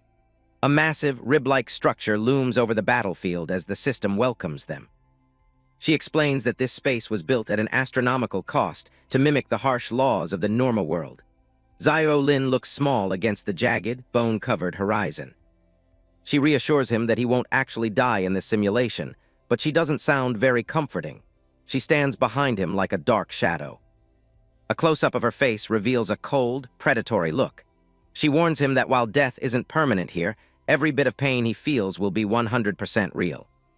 Skeletons begin to crawl out of the cracked earth, their purple eyes glowing with malice. Chengna watches with a cruel smile, having spent a fortune in points to set this up. She goads him to prove his level 3 swordsmanship in actual combat as a horde of undead soldiers rises behind her. Xiao Lin looks back, realizing he's completely surrounded. The instructor takes a seat on a throne of bone, looking down on the chaos. She notes that these skeleton soldiers are about as strong as the goblins he faced in the exam. She offers a carrot with the stick, promising that if he clears this dungeon, he can skip her class today and any time in the future. Xiao Lin ducks a massive cleaver just in time. A system window clarifies the stakes: survive for 40 minutes or kill 20 skeletons. Xiao Lin grips his sword, his jaw tight as the challenge begins in earnest. Sweat beads on Xiao Lin's forehead as he realizes just how insane this instructor is. Throwing a freshman into a dungeon like this just to verify their level is beyond extreme. He checks his gear and finds he's only equipped with a basic iron dagger. His physical attack evaluation is a pathetic rank E, leaving him at a massive disadvantage. The skeletons roar as they lunge forward with rusted blades. Xiao Lin knows he has 2 ways to win, and neither of them looks easy. Option 1 is to just stall for time, staying on the defensive until the clock runs out. He crouches low, dodging a sweeping attack that clears the ground behind him. Or he can choose violence. He prepares to strike as a skeleton soldier looms over him, rusted sword raised high. He moves with surprising speed, his blade slicing clean through the undead soldier's ribcage. He isn't just defending, he's going on the hunt. A clean decapitation confirms his first kill, and the counter on his screen ticks up to 1. Xiao Lin keeps his focus sharp, already looking for the next target. He does the math as he fends off multiple attackers at once. If he hits their weak points, it'll take 40 precise strikes to reach his goal of 20 kills. Xiao Lin's eyes glow with a blue intensity as he enters his flow state. He's determined to push through the physical gap with pure technique. Chengna watches from her throne, secretly impressed that the kid actually had the guts to charge headlong into the fray. It's not the reaction she expected. She thought he'd be terrified, begging for mercy the moment the skeletons started rising. Instead, he's actually putting up a real fight. She analyzes his every move, noting that his footwork and slashing angles are more than just decent. He knows how to generate force despite his low base stats. Zio Lin's movements are crisp, his judgment sharp as he weaves through the undead crowd. He strikes with a purple flash, taking down another soldier with surgical precision. Chengna realizes he's a tier above the idiots, who only know how to swing their weapons blindly. He's making up for his trash stats with sheer skill. Zio Lin is gasping for air, sweat drenching his shirt as the strain begins to take its toll. He's pushing his body past its limits, using every trick he knows to keep going. He's reached 13 solo kills, which is an absolute miracle considering his level. But as he blocks another blow, his arms are shaking visibly. The timer shows 28 minutes left, but Zio Lin is already at his breaking point. He's surrounded by skeletons, his sword heavy in his hands. A skeleton lands a heavy hit, sending a shock of pain through his shoulder.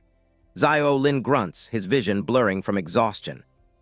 Chengna stands up abruptly and calls out from her throne, telling him that's enough and he needs to face reality. She thinks he's done more than enough to prove his point. She tells him to just give up and surrender obediently before he gets seriously hurt. Zio Lin just stares at the ground, leaning heavily on his sword. Suddenly, a system notification flashes. Skill activated, heavy slash LV, 1. Zio Lin's eye snaps open, glowing with a new, dangerous light. He unleashes a massive purple wave of energy that tears through the skeletal front line. The kill count jumps to 16 in a single, devastating explosion of power. Chengna's jaw drops in pure shock as she recognizes the skill he just used. She can't wrap her head around how a freshman could possibly have heavy slash. Zio Lin becomes a blur of purple steel, the counter ticking up faster than the eye can follow. 17, 18, 19, he's cutting through them like they're made of paper. He drives his blade straight through the final skeleton's skull with the last of his strength. The counter hits 20 out of 20, and the dungeon objective is finally complete. Zio Lin gasps for air, sweat dripping as he finally finds a moment of peace. Behind him, Chengna watches, her expression unreadable under her bone armor helm. "Senior, your requirement?" Zio Lin huffs out, looking back at her. "I completed it." Chengna stands tall, staring down at the exhausted freshman. She realizes getting an S rank wasn't just luck. This kid actually has the skill to back it up. The scene shifts to the sleek exterior of the student council office. Inside, a green-haired assistant drops a heavy stack of documents onto the desk. The student council president, a calm youth with blue hair, looks up from his work. The assistant points to a specific file, looking worried. She tells the president there's a certain class schedule he really needs to take a look at. A freshman's course selection is very bizarre," she says, holding the folder tight. The president leans back, looking at the name, Zio Lin. He's stunned to see the freshman has selected every single course available at the academy. The clock strikes 12:04 p.m. at the Dawn Academy Infirmary. Back at the infirmary, Chengna is in a heated argument with the president. She snaps that she didn't mean to mess him up, but she had to test him in the middle of class.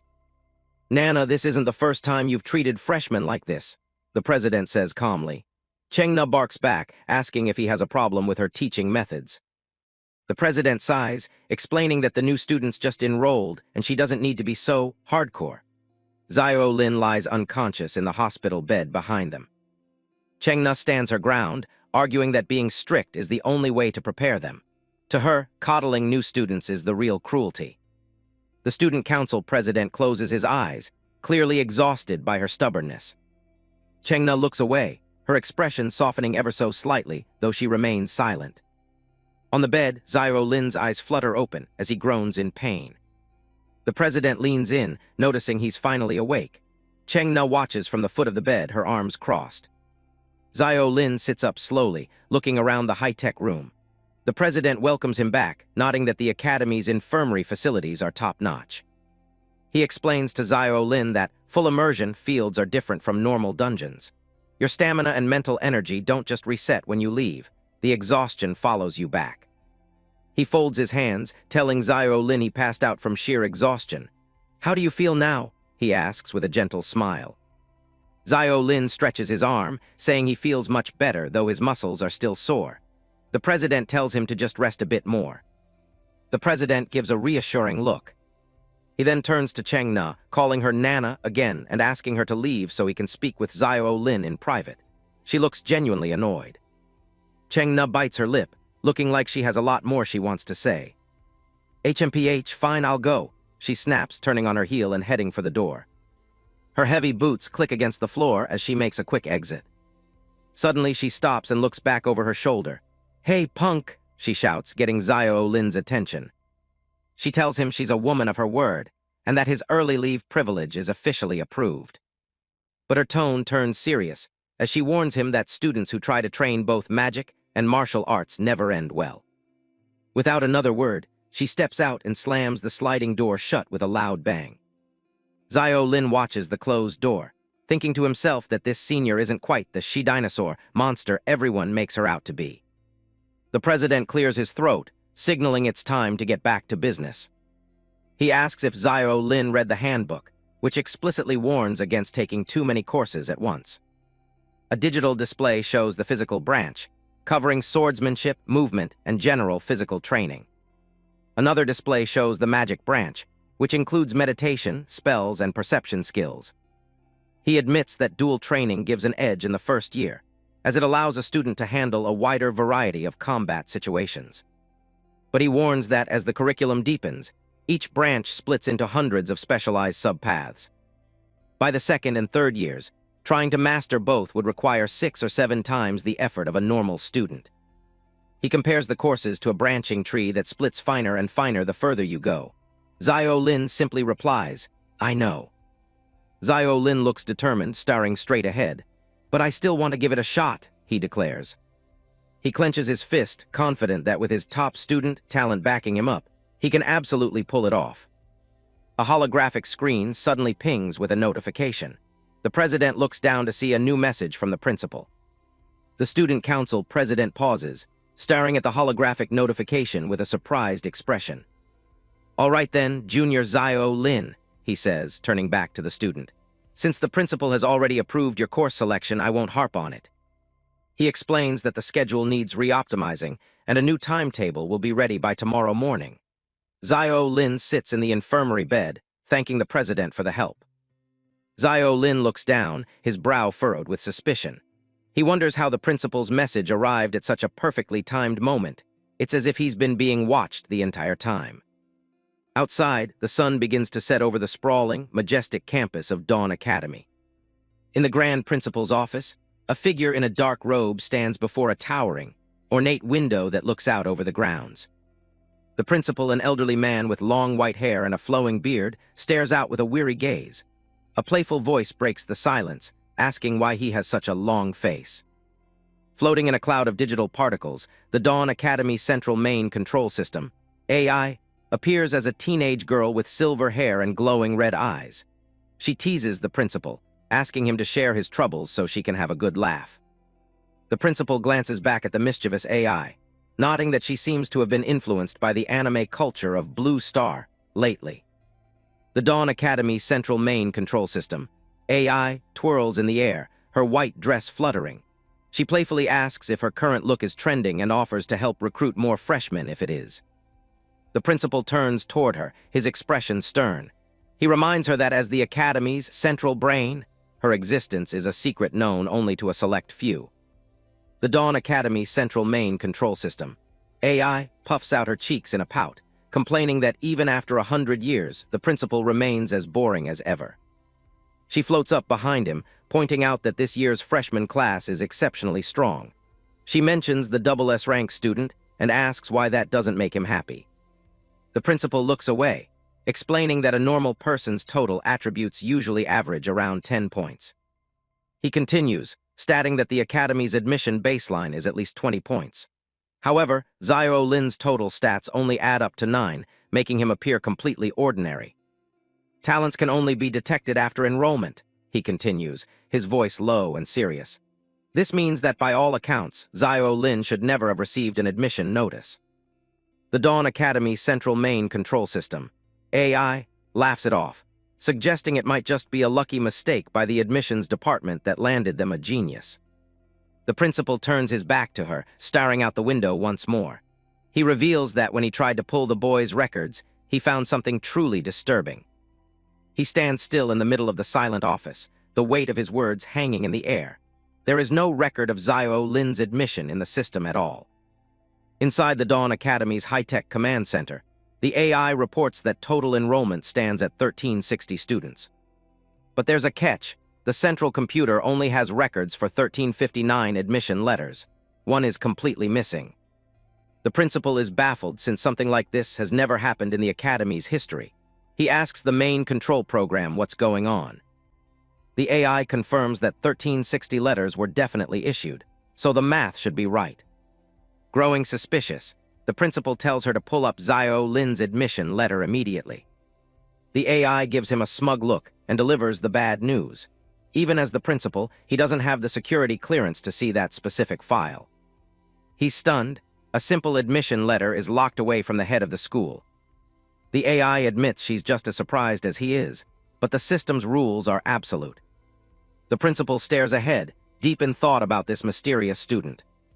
He decides to let the matter go for now, realizing some things are better left alone. Instead, he uses his highest authority to encrypt every other freshman's letter to keep the database secure. The AI accepts the command without hesitation. Data streams fly past her as she begins the heavy-duty encryption process. Seconds later, she confirms that all 1,359 accessible letters are now locked under the tightest security. That one remaining file is still untouched, maintaining its own maximum level of protection that no one can crack. The AI looks at him, sensing he's trying to hide the identity of the student that missing letter belongs to.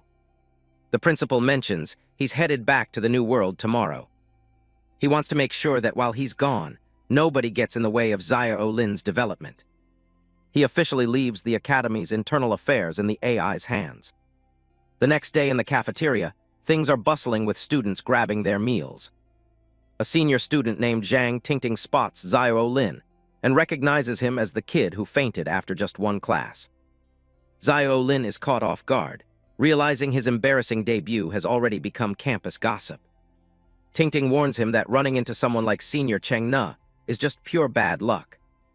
Xiao Lin tries to change the subject, asking if only teachers can access the holographic simulation training field.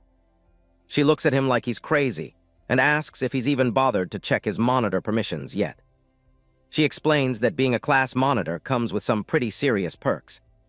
A digital interface pops up, showing he can manage his classmates' data and status. He also has the power to approve or deny requests for the simulation field from anyone in his class. Even better, as a monitor, he can apply to use the field himself without needing anyone else's okay. Xiao Lin finds the button and decides to give it a shot right then and there. Tingting tells him to apply for student mode, though she's sure a freshman will just get auto-rejected. Just as she says that, a notification dings on his screen. He actually found the option. Tingting literally spits out her drink when she sees the approved message flash across his interface. She's totally floored. Her own monitor had to wait 3 weeks for an approval, yet this kid got it instantly. She warns him that the simulation field is normally sophomore territory and costs a whopping 500 redemption points just to open. Those points only come back if you pass the training, fail, and they're gone for good. Xiao Lin realizes the stakes are high. He only has 800 points total, so failure isn't an option. He remembers the principal mentioning that only the top 3 in the upcoming exam get to go to the New World early. Then, the ponytail-haired male teacher, Qin Chuan, didn't forget to remind everyone that the monitor position would be re-elected right after the big exam. He remembered Wang Dalin roaring in contempt, barking that once the election comes around, a weakling like Xiao Lin wouldn't stand a snowball's chance in hell of keeping his position. Xiao Lin knows the heavy hitters in Class 7, like Gu Xiaoyu and Wang Dalin, are waiting for their turn to take his spot. He narrows his eyes, determined to grind and get stronger before the re-election exam takes everything away. Xiao Lin says his goodbyes to Zhang Tingting, heading off to his next class. Tingting watches him go, impressed by his dedication. She thinks it's no wonder a hard worker like him became the acting monitor. Over at the gym, students are finishing up their workout and heading out for the day. Liang Ziyu, a freshman from Class 6, is fuming. He can't believe someone with such garbage stats was chosen as an acting monitor, calling the decision insane. In a fit of rage, A muscular student nearby completely crushes his water bottle. This is Wang Dalin, and he's just as angry. He insults the counselors, calling them flunkies who couldn't even make it past their first year. He snarls that a counselor's vision must be trash if they're backing someone like Zio Lin. He looks down at the gym floor, calling Zio Lin a poser for staying late for solo training. Wang Dalin isn't just mad at Zio Lin. He's also bitter about Gu Xiaoyu looking down on him, promising to show her what he's capable of. Liang Ziyu smirks and suggests they don't wait 3 months for the official assessment. He wants to teach Zio Lin a lesson right now. He tells Dalin he has a connection in the disciplinary department and suggests framing Zio Lin for a rule violation to tank his points.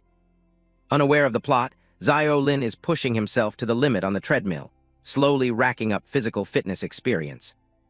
He's sweating buckets, but he's making progress. His basic physical fitness is currently sitting at level 1. He finally stops to catch his breath, noticing it's already almost 7 o'clock. He figures he can just make it back to the dorms before curfew if he leaves now. As he walks toward the exit, he plans to keep up this routine every day until he hits level 2. But when he reaches for the door handle, something's wrong. It won't budge. Multiple clicking sounds echo through the empty gym. The door has been deadbolted from the outside. He stares at the lock in disbelief, wondering if he's really trapped inside. He tries the handle again, thinking the staff was just being careless and didn't bother checking if anyone was still in here. He grumbles about having to sleep in the gym since curfew is coming up fast. Suddenly, a loud snap echoes through the room as the lights completely die. Zio Lin stands frozen in the middle of the pitch-black training room. He tries to stay calm, forcing a laugh and telling himself it's just the power being cut for the night. He shivers in the dark, questioning why a fancy school would cut the power while students might still be around. The night sky over the academy holds a strange secret, 2 crescent moons hanging side by side. Someone's reporting a freshman monitor for breaking curfew. Chen Yu and Han Sen from the discipline department are on the move. Han Sen confirms the tip-off came from Liang Ziyu and insists they need to make an example of the kid. Chen Yu adjusts his glasses, nodding that with the principal and president away, these small-time violations fall squarely on him. He's not planning on being lenient. He wants his department to keep a suffocatingly close watch for any slip-ups. Han Sen is all smiles and flattery, eager to prove his worth to the grade leader. They reach the training ground, ready to start their sweep. Han Sen's smirk widens. He's clearly looking forward to the enforcement part of the job. He figures an acting monitor must have a hoard of redemption points, just waiting to be seized. A door pulls open with a sharp, echoing creak. The gym looks deserted, leaving Han Sen blinking into the dark shadows. Chen Yu asks what's wrong, while Han Sen points a shaking finger into the empty room. He's positive he heard someone scurrying around in here just a moment ago. Zio Lin is pressed flat against the wall, holding his breath as sweat beads on his forehead. Chen Yu isn't buying it. The door was locked from the outside, so nobody could have been inside. Han Sen brushes it off with a nervous laugh, figuring his ears must be playing tricks on him. But as he turned to leave, his face went completely blank. He was utterly seething that his prey had vanished into thin air like magic. Little did he know, while he was frantically searching around, Zio Lin had already slipped away undetected. Outside, the wind rustles through the forest under the pale blue light of the stars. Zio Lin finally lets out a ragged breath, leaning against a tree as he realizes how close he came to getting caught. He knows that being caught out at night means a massive point deduction. It finally clicks. Getting locked in and then having the patrol show up immediately wasn't a coincidence. It was a setup. He wonders if he's overthinking it, or if someone actually has a target on his back. His eyes sharpen as he looks toward the horizon. There they are again, 2 moons glowing brightly above the tree line. He remembers the lesson about the academy being modeled after Norma World. Now he's seeing it for himself. Returning to the gym is too risky, so he has to find a new place to lay low for the night. A massive, jagged purple head rises from the foliage nearby. A chill runs down his spine as he senses something far larger than any student watching him. A giant glowing purple eye blinks open, focusing its gaze directly on him. It's the purple dragon, the same beast from the entrance ceremony. Zio Lin freezes, his mind racing as he recognizes the monster. The dragon shifts, its wings casting a massive shadow across the clearing. It stares down at him with an intensity that makes his blood run cold. Flight is the only option. He doesn't wait to find out if it's hungry. He turns and bolts as fast as he can. He glances back, praying he's not about to become a midnight snack. Through the dense trees, he spots the outline of a large building. Desperate for any kind of shelter, he decides to dive inside and hide. He slips through a trellis-covered entrance, the wood creaking under his weight. He stops to catch his breath, hoping the dragon won't follow him into a confined space. A rustling sound comes from the garden nearby. He looks down to see a black bird with glowing red eyes staring back. That's no ordinary chicken. It's not just the birds. The cabbages in this garden are bigger than he is. Nearby, a bush is loaded with glowing red fruit that smells incredibly sweet. He wonders if he should risk a taste. Zio Lin stares down at the bird, wondering if it's as tasty as it looks. It looks plump and delicious. Suddenly, he's really craving some beggar's chicken. But the bird has other plans and lets out a deafening roar. He's barely processed the sound before the chicken literally breathes fire right at his face. Zio Lin scrambles backward, realizing this academy is way more dangerous than he thought. Suddenly, a hand reaches out and snatches the fire breather right by its neck. Zio Lin freezes, looking up at the mysterious newcomer. The man looks tired, holding the limp bird while accusing Zio Lin of trying to steal his livestock in the middle of the night. The two stand in the garden, a tense silence settling between them under the moonlight. Zio Lin gulps and tries to find his voice to ask who this guy even is. The man just scoffs at the question. He introduces himself as Song Junlang, the head of the logistics department, and he's not happy about the intruder. Song Junlang notes that Zio Lin is a freshman who's already managed to break curfew and trespass in his territory. He holds up the traumatized chicken, asking how the kid plans to pay for scaring his dinner. Zio Lin panics, apologizing and explaining he was just trying to hide from the dragon roaming around. To make a long story short, he recounts how he ended up locked in the training grounds earlier. He explains the whole setup, with the patrol showing up while he was trapped inside. And eventually, he ran into the massive, fire-breathing purple dragon. Song Junlang listens before telling him that Big Lizard isn't actually a threat. He casually adds that Zio Lin is way too weak for a dragon to even bother attacking. Zio Lin can't believe the man just called that monster a lizard. As for the training ground incident, Song Junlang says it's a classic trick from the discipline department. Zio Lin realizes he was set up, while Song Junlang brings up redemption points, the hard currency of the academy.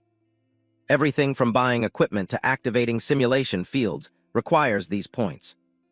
Even getting resources from the New World costs a fortune.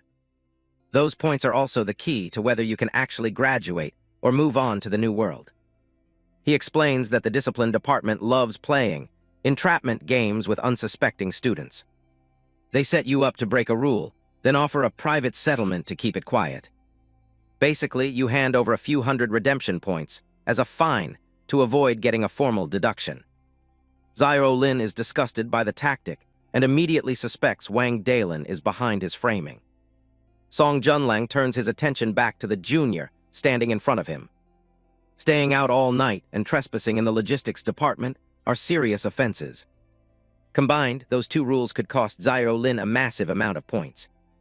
A loud thump echoes from the gate, catching them both off guard. Song Junlang realizes the discipline department is dead set on catching the rule breaker tonight.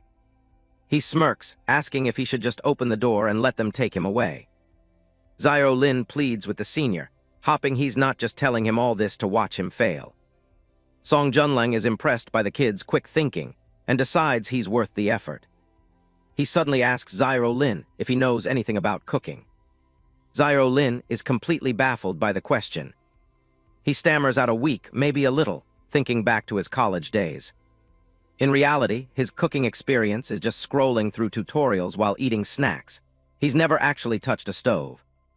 Song Junlang offers a way out, claiming that as long as Zio Lin can cook, his standards are actually quite low. He promises to handle the search party outside and ensure Zio Lin doesn't lose any points, provided the freshman does him a small favor. He's been craving a specific dish called beggar's chicken for ages and wants Xiao Lin to use this very bird to make him a feast. Xiao Lin points to himself, sweating as he realizes he's being tasked with cooking this fire-breathing monster. Song Junlang reminds him that he's trapped anyway, giving him a choice between two very different paths. Either walk out and face the certain punishment and point loss, or stay behind and cook the chicken while Song settles everything. Desperate to save his credits, Xiao Lin puts on a brave face and agrees to the deal. Song Junlang flashes a sinister grin, wanting to make sure it's on the record that this is a completely voluntary act. Xiao Lin agrees enthusiastically, though he can't shake the sinking feeling that he's just signed a deal with the devil. Song points toward the building, telling the freshman to hide inside and stay as quiet as a mouse while he handles the group outside. Xiao Lin hurries off, thanking the senior for the unexpected lifeline. Song Junlang steps out to meet the patrol, greeting them with a casual and irritatingly cheerful shout. He specifically addresses the group's leader, Chen Yu, who looks far from pleased to see him. He asks if the discipline department is so hungry that they've come to the logistics garden looking for a midnight snack. Adjusting his glasses, Chen Yu explains they're investigating reports of abnormal movement from the principal's pet bird. He insults Song for wasting his time with such trivial things late at night, unaware that the pet is currently in a ghostly state of shock. Song Junlang just chuckles, clearly enjoying the confrontation. He dryly asks if they actually managed to find whatever was causing all that abnormal movement. The purple-haired student, Han Sen, snaps back that the discipline department has the authority to patrol every inch of the academy. He adds that they're hunting for a freshman breaking curfew and warns Song that he doesn't have the rank to block their inspection. Song's casual demeanor vanishes, and he stares down Han Sen, calling him a low-level lackey who shouldn't butt in. He threatens to report the group for trespassing if they continue to annoy him, knowing full well the underhanded tactics they usually employ. Chen Yu is seething at the threat, his face contorted with anger. He scoffs, stating that everyone knows Song's actual power level isn't even C-class. He calls the senior a connection hire, who wouldn't even be qualified for the second year if the principal hadn't personally appointed him as a department head. Xiao Lin watches the scene unfold from the shadows, surprised by the blatant disrespect.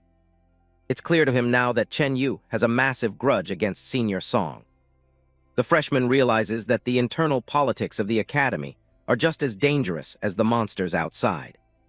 Chap 13. Back at the logistics department, the air is thick with tension as Chen Yu stares down Minister Song. Xiao Lin stays hidden in the shadows, sweating bullets as he wonders if these two are actually about to throw hands. Song just scoffs, looking completely unimpressed by the senior's posturing. He mocks Chen Yu, pointing out that provoking someone with his level of connections isn't exactly a high IQ move. One of Chen Yu's lackeys snaps, warning Song that even his friendship with the principal won't let him ignore academy rules. He shouts that the discipline department has formal authority, and Song has no right to get in their way. Suddenly, a sharp chime cuts through the argument, an incoming call from the academy president. Chen Yu's face hardens as he orders the call to be put through. A blue hologram flickers into life, and the president immediately demands to know why Chen Yu is harassing the logistics department. He gives a direct order to stand down, but Chen Yu tries to argue that they're just hunting for anomalies. Chen Yu grits his teeth, furious that he was so close to finally pinning something on Song. His subordinate isn't backing down either, accusing the president of being blatantly biased. He insists that the freshmen might be hiding right under their noses. The president's tone goes cold, as he explains that the entire academy owes Minister Song a debt they can never repay. Because of that favor, Song has a free pass to do whatever he wants as long as it doesn't sink the school.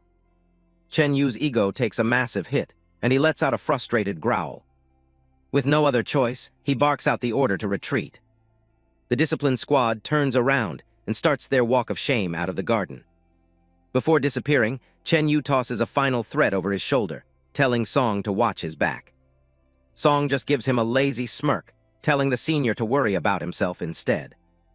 Once the coast is clear, Xiao Lin steps out and apologizes for all the trouble he's caused. He's genuinely confused about how someone as eccentric as Song could have the school's leadership in his pocket. Song laughs it off, claiming those guys just pick fights because they're bored. He quickly changes the subject, ushering the kid away to get started on that beggar's chicken. Xiao Lin can't believe the man is prioritizing dinner after almost getting into a political war. He warns Song that he's never made this before, so he can't promise it'll actually taste good.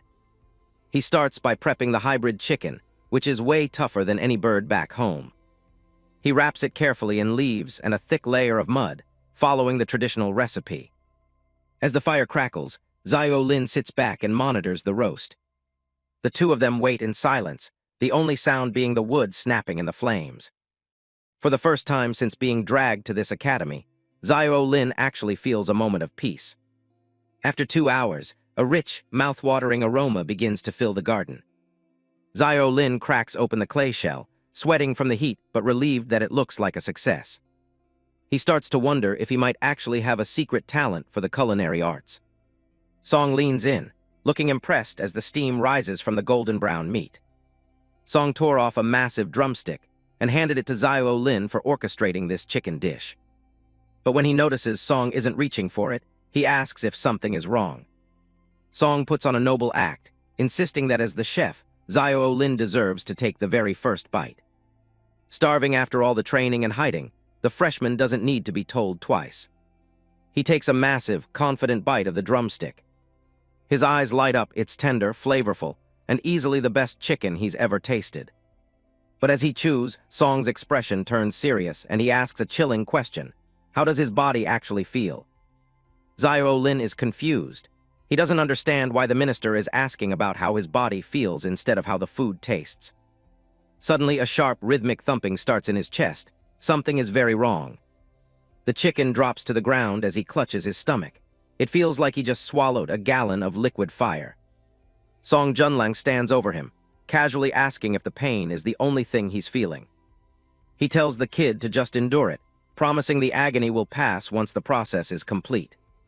Xiao Lin gasps on the floor, realizing the minister knew exactly what this chicken would do. The man looks down with a calm, almost predatory smile, watching his experiment unfold. The freshman's vision begins to blur as he loses the fight to stay awake. In his mind, he's floating in a void, his entire body radiating an intense golden light. Glowing veins of energy begin to trace patterns across his skin, flowing through his blood.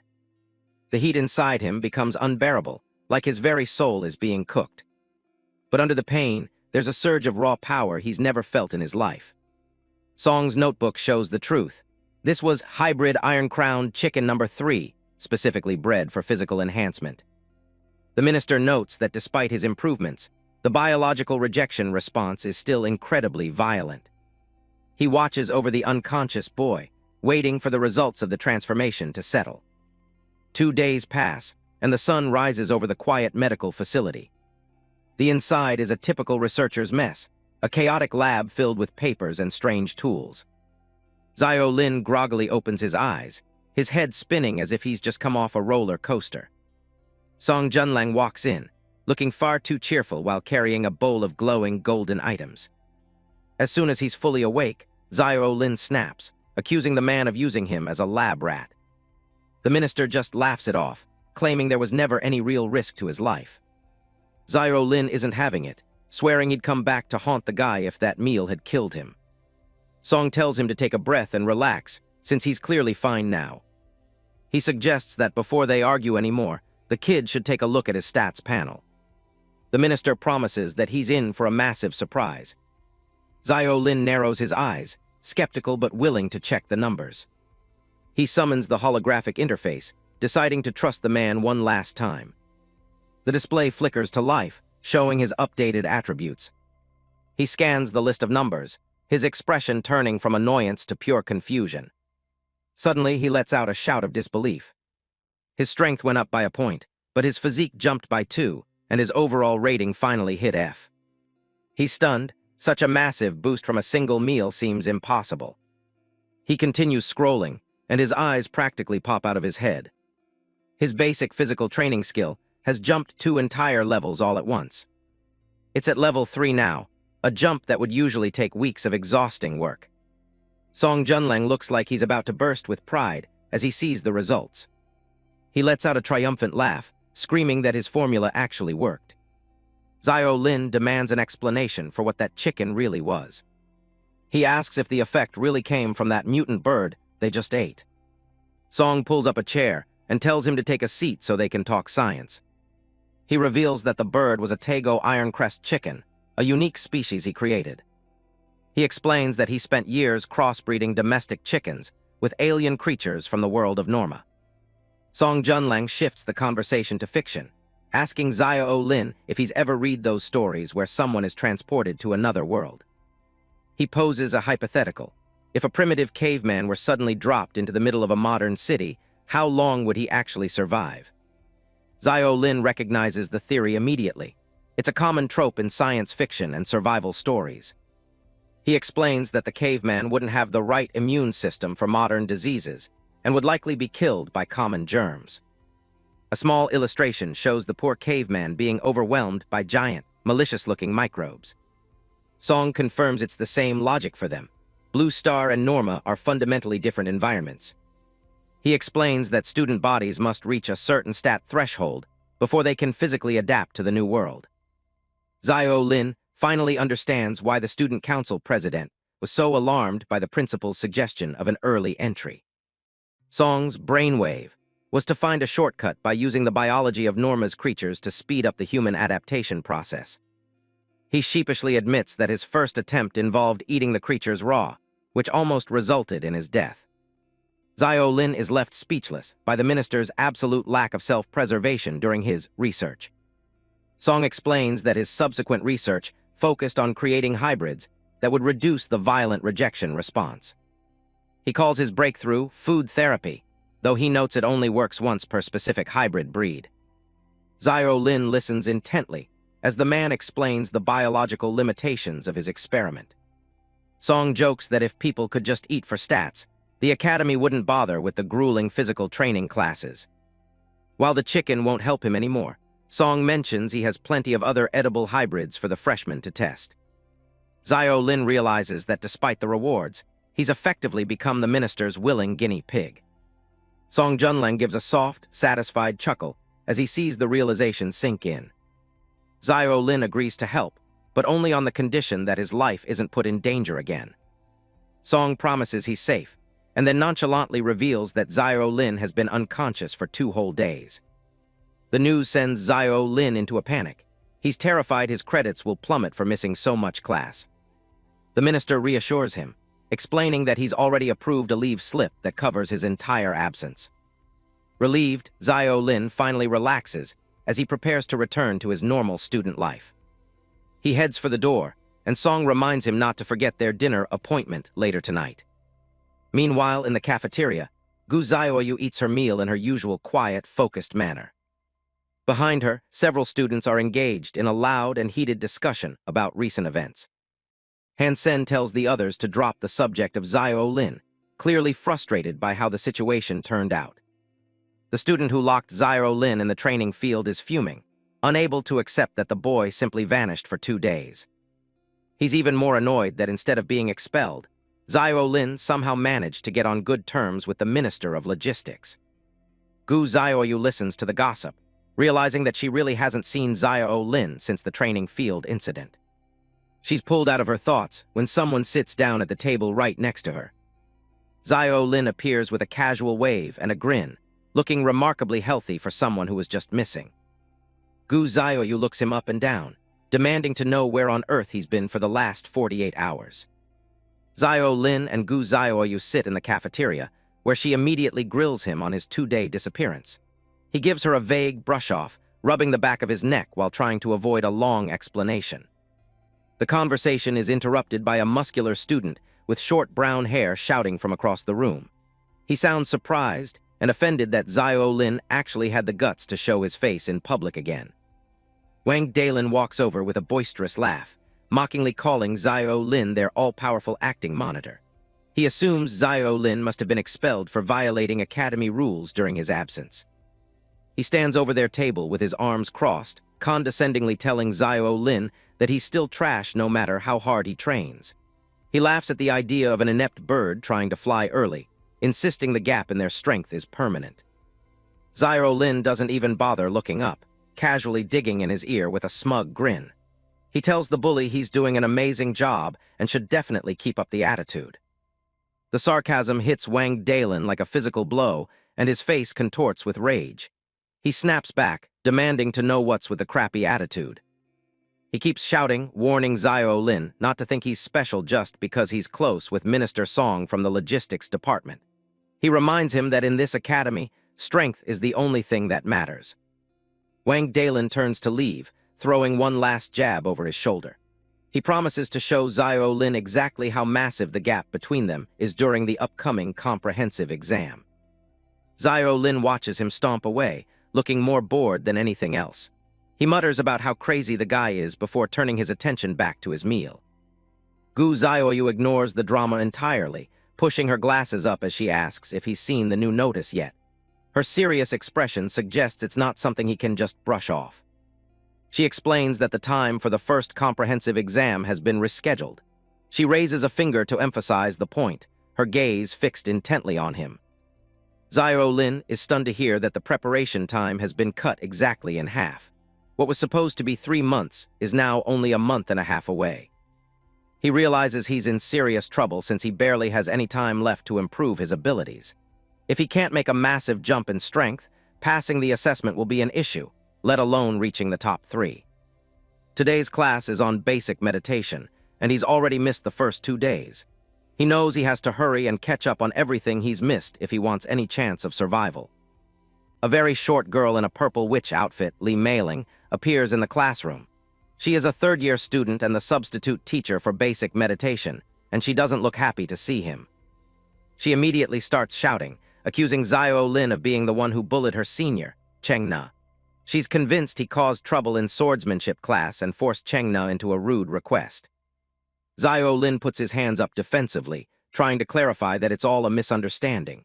He insists he never bullied Cheng Na and that it was her who wanted to test his strength. Li Meiling snaps back with a loud shout of disbelief. The other students sit on their meditation cushions, watching the substitute teacher lose her temper. She paints a dramatic vision of a crying Cheng Na, claiming she was only trying to help him. She accuses him of ignoring her advice on dual magic martial cultivation and even pressuring her with the student council president. Li Meiling points a finger right at his chest, calling him an ungrateful fellow. She tells him that if it weren't for Cheng Na speaking on his behalf, she wouldn't have even let him into her classroom. She turns her back on him and starts walking, lecturing about how freshmen like him never understand good intentions. Her tone is heavy with a grudge as she begins a story about a previous student. She recalls a junior who was exactly like him, stubbornly insisting on taking the path of dual cultivation despite being advised against it repeatedly. Eventually, the academy had no choice but to let him do as he pleased. A flashback shows Cheng Na happily talking to a male student in tactical gear. It was a simpler time before the tragedy that was about to unfold. In that student's very first encounter in the new world, his unrefined magic and half-baked sword skills failed him. He was torn to shreds by a pack of savage, red-eyed monsters as he stood alone on the battlefield. Li Meiling describes the aftermath, saying his body was nothing but a pile of shredded meat when it was sent back. A vision of Cheng Na shows her crying over the loss of her junior. The incident became a lifelong nightmare for Cheng Na, leaving her with a crushing sense of guilt. Li Meiling stares ahead, her voice trembling with emotion as she explains that Xiao Lin knows nothing of that pain. She looks down, her face shadowed by the brim of her witch hat as she relives the memory. The weight of her senior's trauma seems to rest squarely on her small shoulders. Xiao Lin stands silently behind her, finally understanding why Cheng Na was so opposed to his training path. It wasn't about looking down on him, it was about preventing another death. He realizes that her actions came from a place of genuine concern after witnessing such a horrific tragedy in the past. He watches Li Meiling as she trembles with anger and sorrow. He tells his teacher that he understands her point, but his expression remains firm. He has no intention of backing down from his chosen path. Xiao Lin adjusts his collar and looks up with a confident smile, telling her not to worry. He vows that everything he does is for survival, and he won't let history repeat itself with him. Li Meiling looks at him with surprise, her purple eyes wide behind her glasses. She seems taken aback by the intensity of his conviction. She huffs and crosses her arms, telling him that survival is easier said than done. She warns him that she won't be giving him any private makeup lessons for the classes he missed, so he'll have to figure it out himself. Lin gives her a simple acknowledgement and starts walking toward the back of the classroom. The other students watch him pass, their expressions ranging from curious to indifferent. Gu waves him over from her spot on a meditation cushion, signaling for him to join her. She looks much more approachable than the substitute teacher. Lin spots her and heads over, looking relieved to see a friendly face. He had been worried about falling behind in a class he knew nothing about. She hands him a brown notebook, explaining that these are her notes from the last 2 days of classes. Lin takes it gratefully, thanking her for the help. He opens the notebook and starts skimming through the detailed handwriting. He's impressed by how thorough she is, even with the basics of meditation. The notes describe the 4 major elements that make up their world: wind, fire, water, and earth. Each one is represented by a small, glowing wisp of energy in the diagram. It goes on to explain how powerful mages can control these elements at will, combining them like lines of code to construct complex and devastating spells. A silhouette of a mage is shown wielding all 4 elements simultaneously.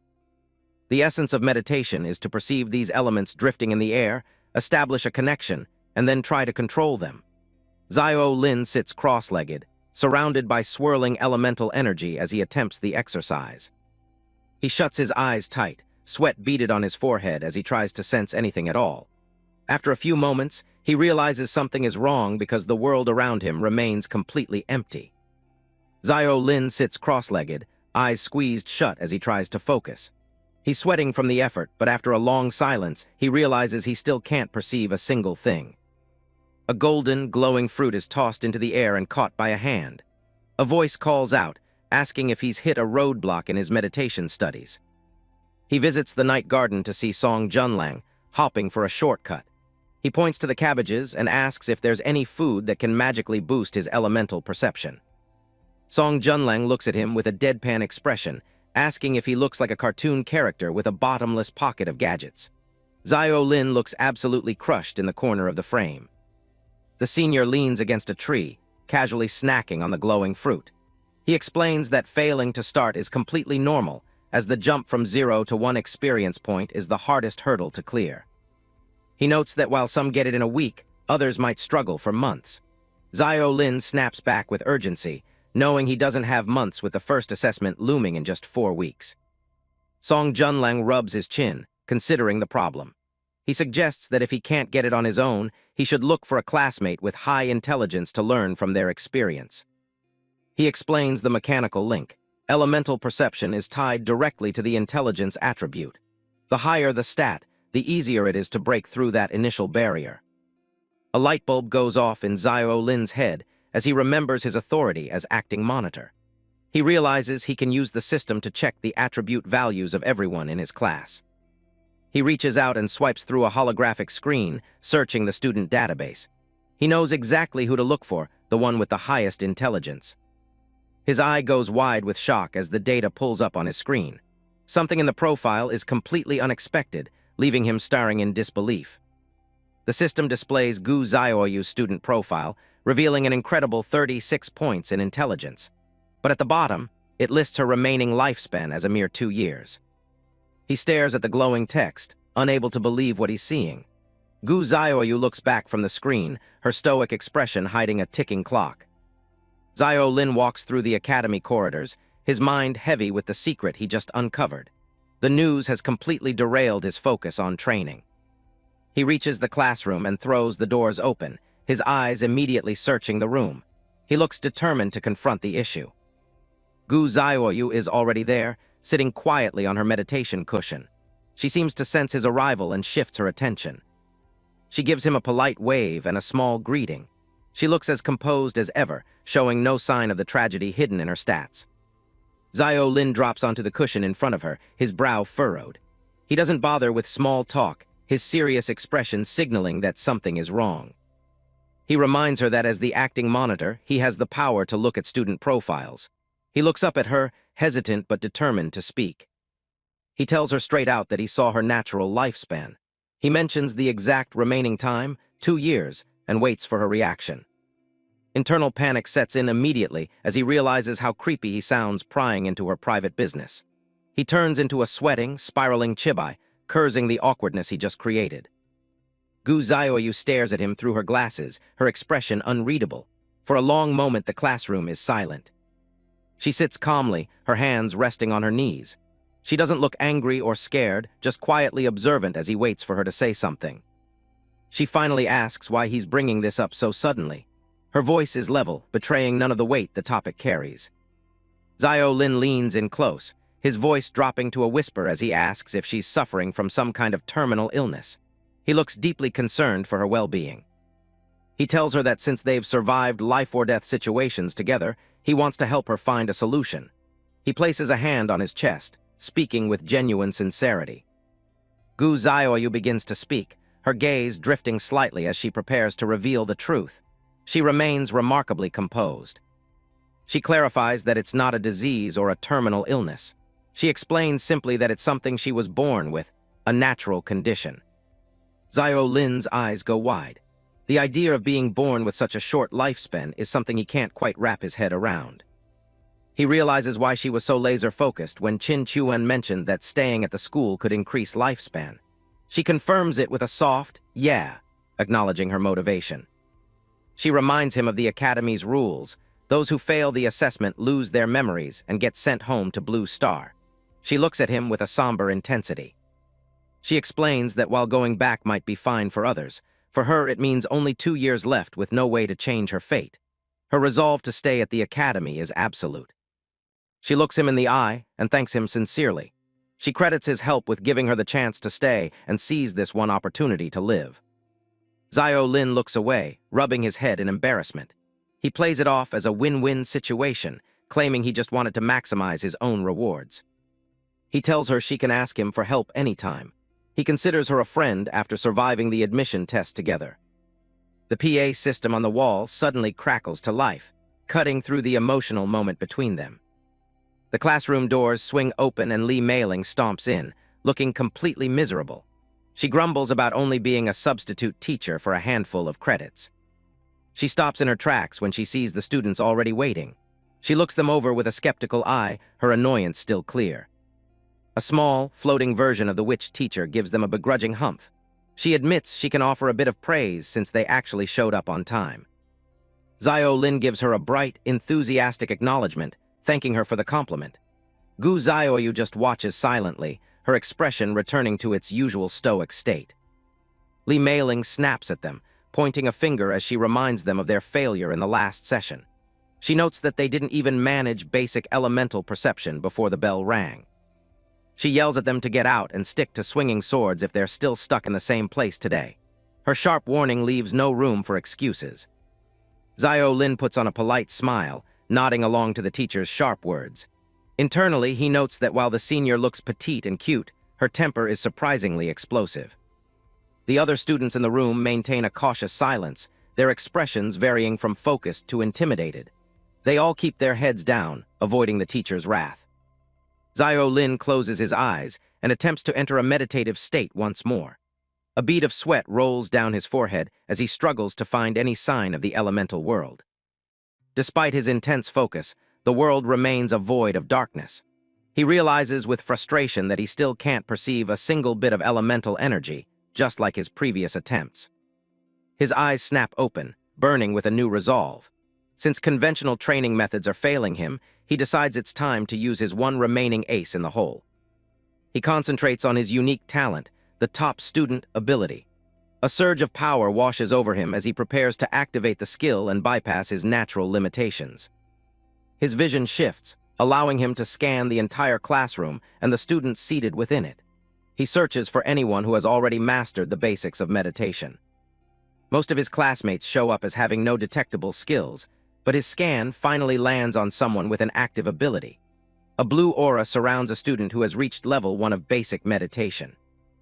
Zio Lin's gaze narrows as he processes the data, noting that the vast majority of the class is still at level 0. He continues his search, looking for a more potent source of knowledge. His eyes settle on Gu Zioyu, who is bathed in a brilliant, golden elemental flame. He's stunned to see her meditation skill is already at level 6, dwarfing everyone else in the room. Without hesitation, he commands the system to copy her ability. A notification appears, confirming he now has access to level 6 basic meditation for the next 3 minutes. The world around him suddenly explodes into vibrant colors, with red and blue elemental trails swirling through the air. He stands in awe, finally seeing the world as a powerful mage would. He knows he only has a short window of time before the Capped skill expires. He resolves to imprint this feeling into his mind so he can unlock the ability permanently. At the front of the room, Lee Mailing leans on her desk, looking completely disinterested. Her workspace is cluttered with ancient books, scrolls, and a large crystal ball. She lets out a long, bored sigh, resting her chin on her hand. Her mind drifts away from the lesson, wishing she could skip out and go play with someone named Nana. She looks out at the class with a skeptical gaze, thinking that most of the students are just brats who don't understand the complexity of magic. In her mind, Gu Zioyu is the only one with any real talent. Suddenly, her eyes widen in shock as she senses a massive shift in the room's energy. She snaps her head toward the source of the disturbance, her boredom instantly forgotten. She stares in disbelief at Zio Lin, who is now the center of a powerful elemental vortex. The power of the elements is gathering around him on its own initiative, a feat that should be impossible for a novice. She stands up from her desk, her mouth agape as she struggles to make sense of what she's seeing. She knows his intelligence stat is incredibly low, making this sudden breakthrough inexplicable. Zio Lin remains perfectly still, a confident smirk playing on his lips as the purple energy of the Capped skill flows through him. A sharp ding echoes in his mind, signaling a system update. A bright holographic screen appears before him, announcing that he has successfully unlocked the basic meditation skill. He has finally reached level 1 on his own terms. He clenches his fist in triumph, feeling the newfound connection to the elements. He recalls Minister Song's advice, that perceiving the elements just once is the key to unlocking the path. His moment of celebration is cut short as Lee Mailing marches over to him. She looks down at him, her shadow looming over his seated form. She plants her hands on her hips, her expression a mix of suspicion and genuine amazement. She demands an honest confession, certain that he must have used some kind of underhanded trick to cause such a commotion. A hand suddenly clamps down on Zio Lin's wrist. The command is short and sharp. He's going somewhere whether he likes it or not. He looks down to see a petite girl in a witch's hat dragging him out of the room. He's caught off guard, barely managing to stammer out a question as Lee Mailing pulls him along. Lee Mailing pulls up his student profile on a holographic interface. She's looking for answers about his recent performance in class. Her eyes go wide as she sees his status. It's confirmed. Zio Lin has actually unlocked level 1 basic meditation, something that should be impossible with his low stats. She turns on him, demanding an immediate explanation. She's not in the mood for games and wants the truth behind his sudden breakthrough. Zio Lin tries to play it off as a simple epiphany, but his awkward grin doesn't help. Lee Mailing isn't buying a single word of his natural talent excuse. He quickly switches tactics, crediting his success to private tutoring from Gu Zioyu and some questionable snacks from Song Junlang's lab. It's a half-truth designed to sound plausible enough to get her off his back. He shrugs, suggesting that maybe one of those weird fruits gave him a temporary boost. It's the perfect cover. If something weird happened, just blame the guy known for feeding students experimental food. The mention of Song Junlang actually works. Since that man is a known lunatic in the academy, his involvement makes any impossible situation seem likely. Lee Mailing gives him a stern warning about being a lab rat for a man who values research over human life. Zio Lin just nods along, relieved that she's finally dropped the interrogation. Feeling bold, Zio Lin asks when he can finally start learning real spells. He's eager to see what he can do now that he's unlocked meditation. Instead of an answer, he gets a sharp flick to the forehead. It's a literal reality check delivered with a satisfying snap. She points out the obvious flaw in his plan. His intelligence stat is a dismal 2 points. Unlocking meditation is just the start. Controlling elements and forming spells requires a brain capacity he simply doesn't have. She lays it out plainly, calling his dreams of magic pure wishful thinking for his first year. Zio Lin slumps, the harsh reality of his stats finally sinking in. He realizes his low intelligence is a major roadblock. While his skill-copying talent is powerful, the long cooldown means he can't rely on it for his daily training. He wonders if he's stuck being a pure physical fighter. He knows he needs a hidden ace to survive the upcoming assessments, and a little magic would have been perfect. Lee Mailing watches him, realizing he's likely trying the dangerous path of dual cultivation out of desperation. She knows the freshman trials are brutal and can't entirely blame him for taking such a risk just to survive. She clears her throat to break the heavy silence. Zio Lin snaps out of his thoughts as she prepares to offer a bit more advice. She acts like she's doing him a massive favor, claiming she wouldn't bother helping just anyone. It's her way of softening the blow before giving him a lead. She reminds him of the students he saw using staves during the entrance exam. Zio Lin's eyes widen as he starts to see where she's going with this. He remembers picking up a staff during the test and firing off an energy bomb without knowing a single spell. It was the only time magic actually worked for him. Lee Mailing explains that a staff acts as a bridge. It lowers the requirement for element control and boosts perception, essentially doing the heavy lifting for a mage with low stats. Those starter staves had the spells preloaded.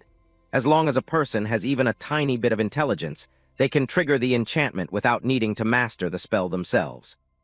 She points him toward the equipment trading area. There, he can find gear with built-in skills, which is exactly what he needs to bridge the gap in his abilities. Zio Lin is genuinely grateful, thanking her profusely for the tip. This changes everything for his upcoming training. She adds one final warning. The trading area is full of junk. Some items are so poorly made they'll explode in his face after a couple of uses if he isn't careful. She tells him to stay away from the flashy high-tier gear. With his low stats, he'd be lucky to even handle a basic staff without it going haywire. Zio Lin promises to follow the advice as she heads off. He's got a plan now, and he isn't going to waste it on flashy, useless gear. Lee Mailing pauses at the door, one last thought on her mind. She gives him a final, somber reminder. Don't risk your life just to get stronger. In this academy, staying alive is the only goal that truly matters. Zio Lin watches her go, realizing she's a lot nicer than her sharp tongue makes her out to be. She clearly cares more about the freshmen than she lets on. Later, he arrives at the trading area with 800 exchange points burning a hole in his pocket. It's time to see what that money can buy him. He has to be smart with his budget. Entering the simulation costs 500 points, a deposit he only gets back if he survives and clears the floor. That leaves him with only 300 points for gear. After a week of scouring the market and haggling with sellers, he finally secures 2 customized novice weapons that fit his unique needs. He's now the owner of an enhanced staff with an ice bolt enchantment and a short sword that can trigger a wind blade. It's a modest setup, but it's tailored specifically for his combat style. Fully geared up in his tactical suit, Zio Lin stands ready in the training grounds. He's done the prep work. Now it's time to see if his plan actually works in a real fight. He takes a deep breath, mentally checking his gear one last time. Everything is in place. A confirmation screen pops up for the E-rank simulation. It's a high-stakes gamble. Lose here, and he loses more than half of his savings. Without hesitation, he taps the screen to confirm. There's no turning back now. The system announces his entry as the world around him begins to shift. Digital artifacts and floating stones signal the start of the holographic generation. The simulation roars to life, replacing the sterile academy room with a landscape of jagged rock and molten lava. Zio Lin stares ahead, his expression hardening as the environment finishes loading. The system issues one final warning to get ready. The trial has officially begun. The simulation drops Zio Lin into the blazing lava cave, a jagged landscape of rock and flowing magma. A system window pops up, laying out his objectives. Either reach a specific point deep in the cave or survive for 2 straight hours. The silence of the cave is broken by a low growl from the shadows. A stone-armored rat emerges, baring its sharp teeth as it prepares to lunge. From the darkness of a side tunnel, dozens of red eyes flicker to life. The simulation isn't wasting any time, throwing a whole pack of monsters at him right from the start. Zio Lin draws his new short sword, looking completely unbothered by the growing numbers. He intentionally chose the E-rank difficulty to push his limits and see what his new gear can really do. The pack of rats charges all at once, their heavy paws thumping against the dry rock. Their snarls echo through the cavern as they close the distance. Zio Lin raises his short sword, teal energy beginning to swirl around the blade. He's been waiting to test the raw power of these customized weapons in a real fight. He steps forward and unleashes a wind blade, a crescent of sharp energy that slices through the air. The system confirms the attack has a piercing effect, designed to bypass the monster's tough armor. The teal energy carves through the front line, leaving trails of light in its wake. It's an efficient opening move that keeps the pack from surrounding him. Teal energy pulses around him as he focuses on the next wave. He knows that in this academy, the only way to survive the upcoming death assessments is to keep leveling up and getting stronger. He throws himself into the thick of it, moving with a speed and precision he didn't have before. The word survive is the only thing on his mind as he dodges a set of claws. As the rats fall, their forms dissolve into blue digital particles that drift away into the cave air. It's a clean kill, leaving nothing behind but experience points. He stands among the fatting embers of his enemies, a small smirk playing on his lips. The armor-piercing effect of his new sword is making short work of these creatures compared to the skeletons he fought last time. A roar much louder than the others shakes the ground, nearly knocking Yahello off balance. He looks up to see a massive shadow looming over him. This stone-armored rat is twice the size of the others, its back covered in jagged red crystals that glow with heat. This has to be the pack leader, and it looks a lot more dangerous than its subordinates. Teal energy once again coats his short sword as he prepares for the bigger fight. He notes that the timing of this boss's appearance is actually perfect for his training. He switches things up, pulling out his staff and letting blue magical energy gather around the crystal tip. He's ready to see how his magic-focused weapon handles a high-tier target. The giant rat charges, its heavy frame kicking up a cloud of dust as it roars. It's moving surprisingly fast for its size, closing the gap in a heartbeat. Yahello stands his ground, raising his staff high. A bright blue orb of light begins to glow at the top, illuminating the rocky cave walls. An ice bolt flies from the staff, slamming directly into the giant rat chest. The spell hits with a frozen impact, dealing F-rank damage and slowing the monster's momentum. Frost spreads across the creature's thick hide, locking its joints and slowing its movements to a crawl. The 1-second freeze effect worked perfectly, leaving the beast wide open. Seeing his opening, Yahello immediately stows the staff and draws his short sword in one smooth motion. Teal light flickers along the edge as he prepares a finishing blow. He delivers a powerful slash, the teal energy cutting through the frozen armor like it's nothing. The giant rat doesn't even have a chance to scream before it's taken down. Silence returns to the cave as the leader dissolves into particles just like the others. Yahello stands alone on the rocky plateau, the immediate threat cleared. He looks down at his blade, feeling satisfied with the results. Using the short sword for piercing damage and the staff for crowd control is exactly the combat flow he was aiming for. A series of system windows pop up, showing a healthy boost to his mastery levels. He's gaining experience in short sword use, staff handling, and overall physical fitness all at once. He thinks back to his previous training sessions on the academy treadmills, where progress felt like a crawl. Combat simulation is proving to be much more efficient for a guy with his attributes. He checks the timer and sees he's only been in there for about 15 minutes. Even though he's met the initial requirements, he knows there's more to be gained by staying inside.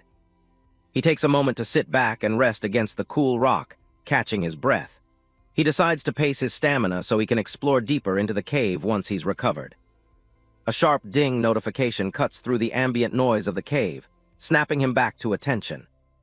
He pulls up his holographic interface and is greeted by a flood of notifications from the Academy's digital forum. He's confused by the sudden attention since he's been busy training. His eyes narrow as he reads a headline specifically questioning his special perfect attendance. It seems someone is calling him out for enjoying privileges he supposedly didn't earn.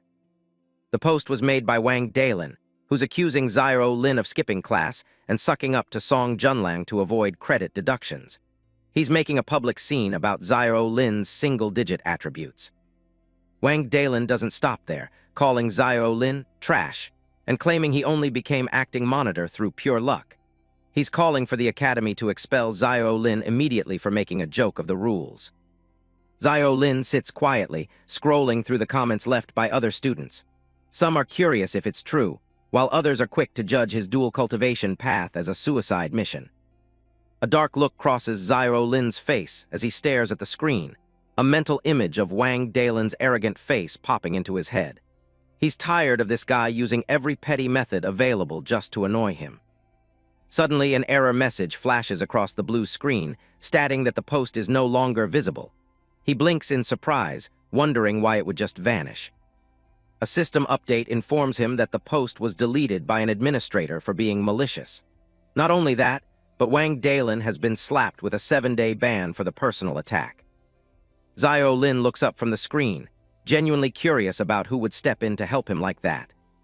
A private message arrives from Cheng Ne, telling him to keep training hard. She reminds him that becoming strong is the only response he needs to give his haters. He realizes it was Senior Cheng Ne who looked out for him. A small, confident smile returns to his face as he reads her encouraging words. He stands up and brushes himself off, his focus returning to the task at hand. He realizes he has no more time to waste on childish drama or people like Wang Dalen.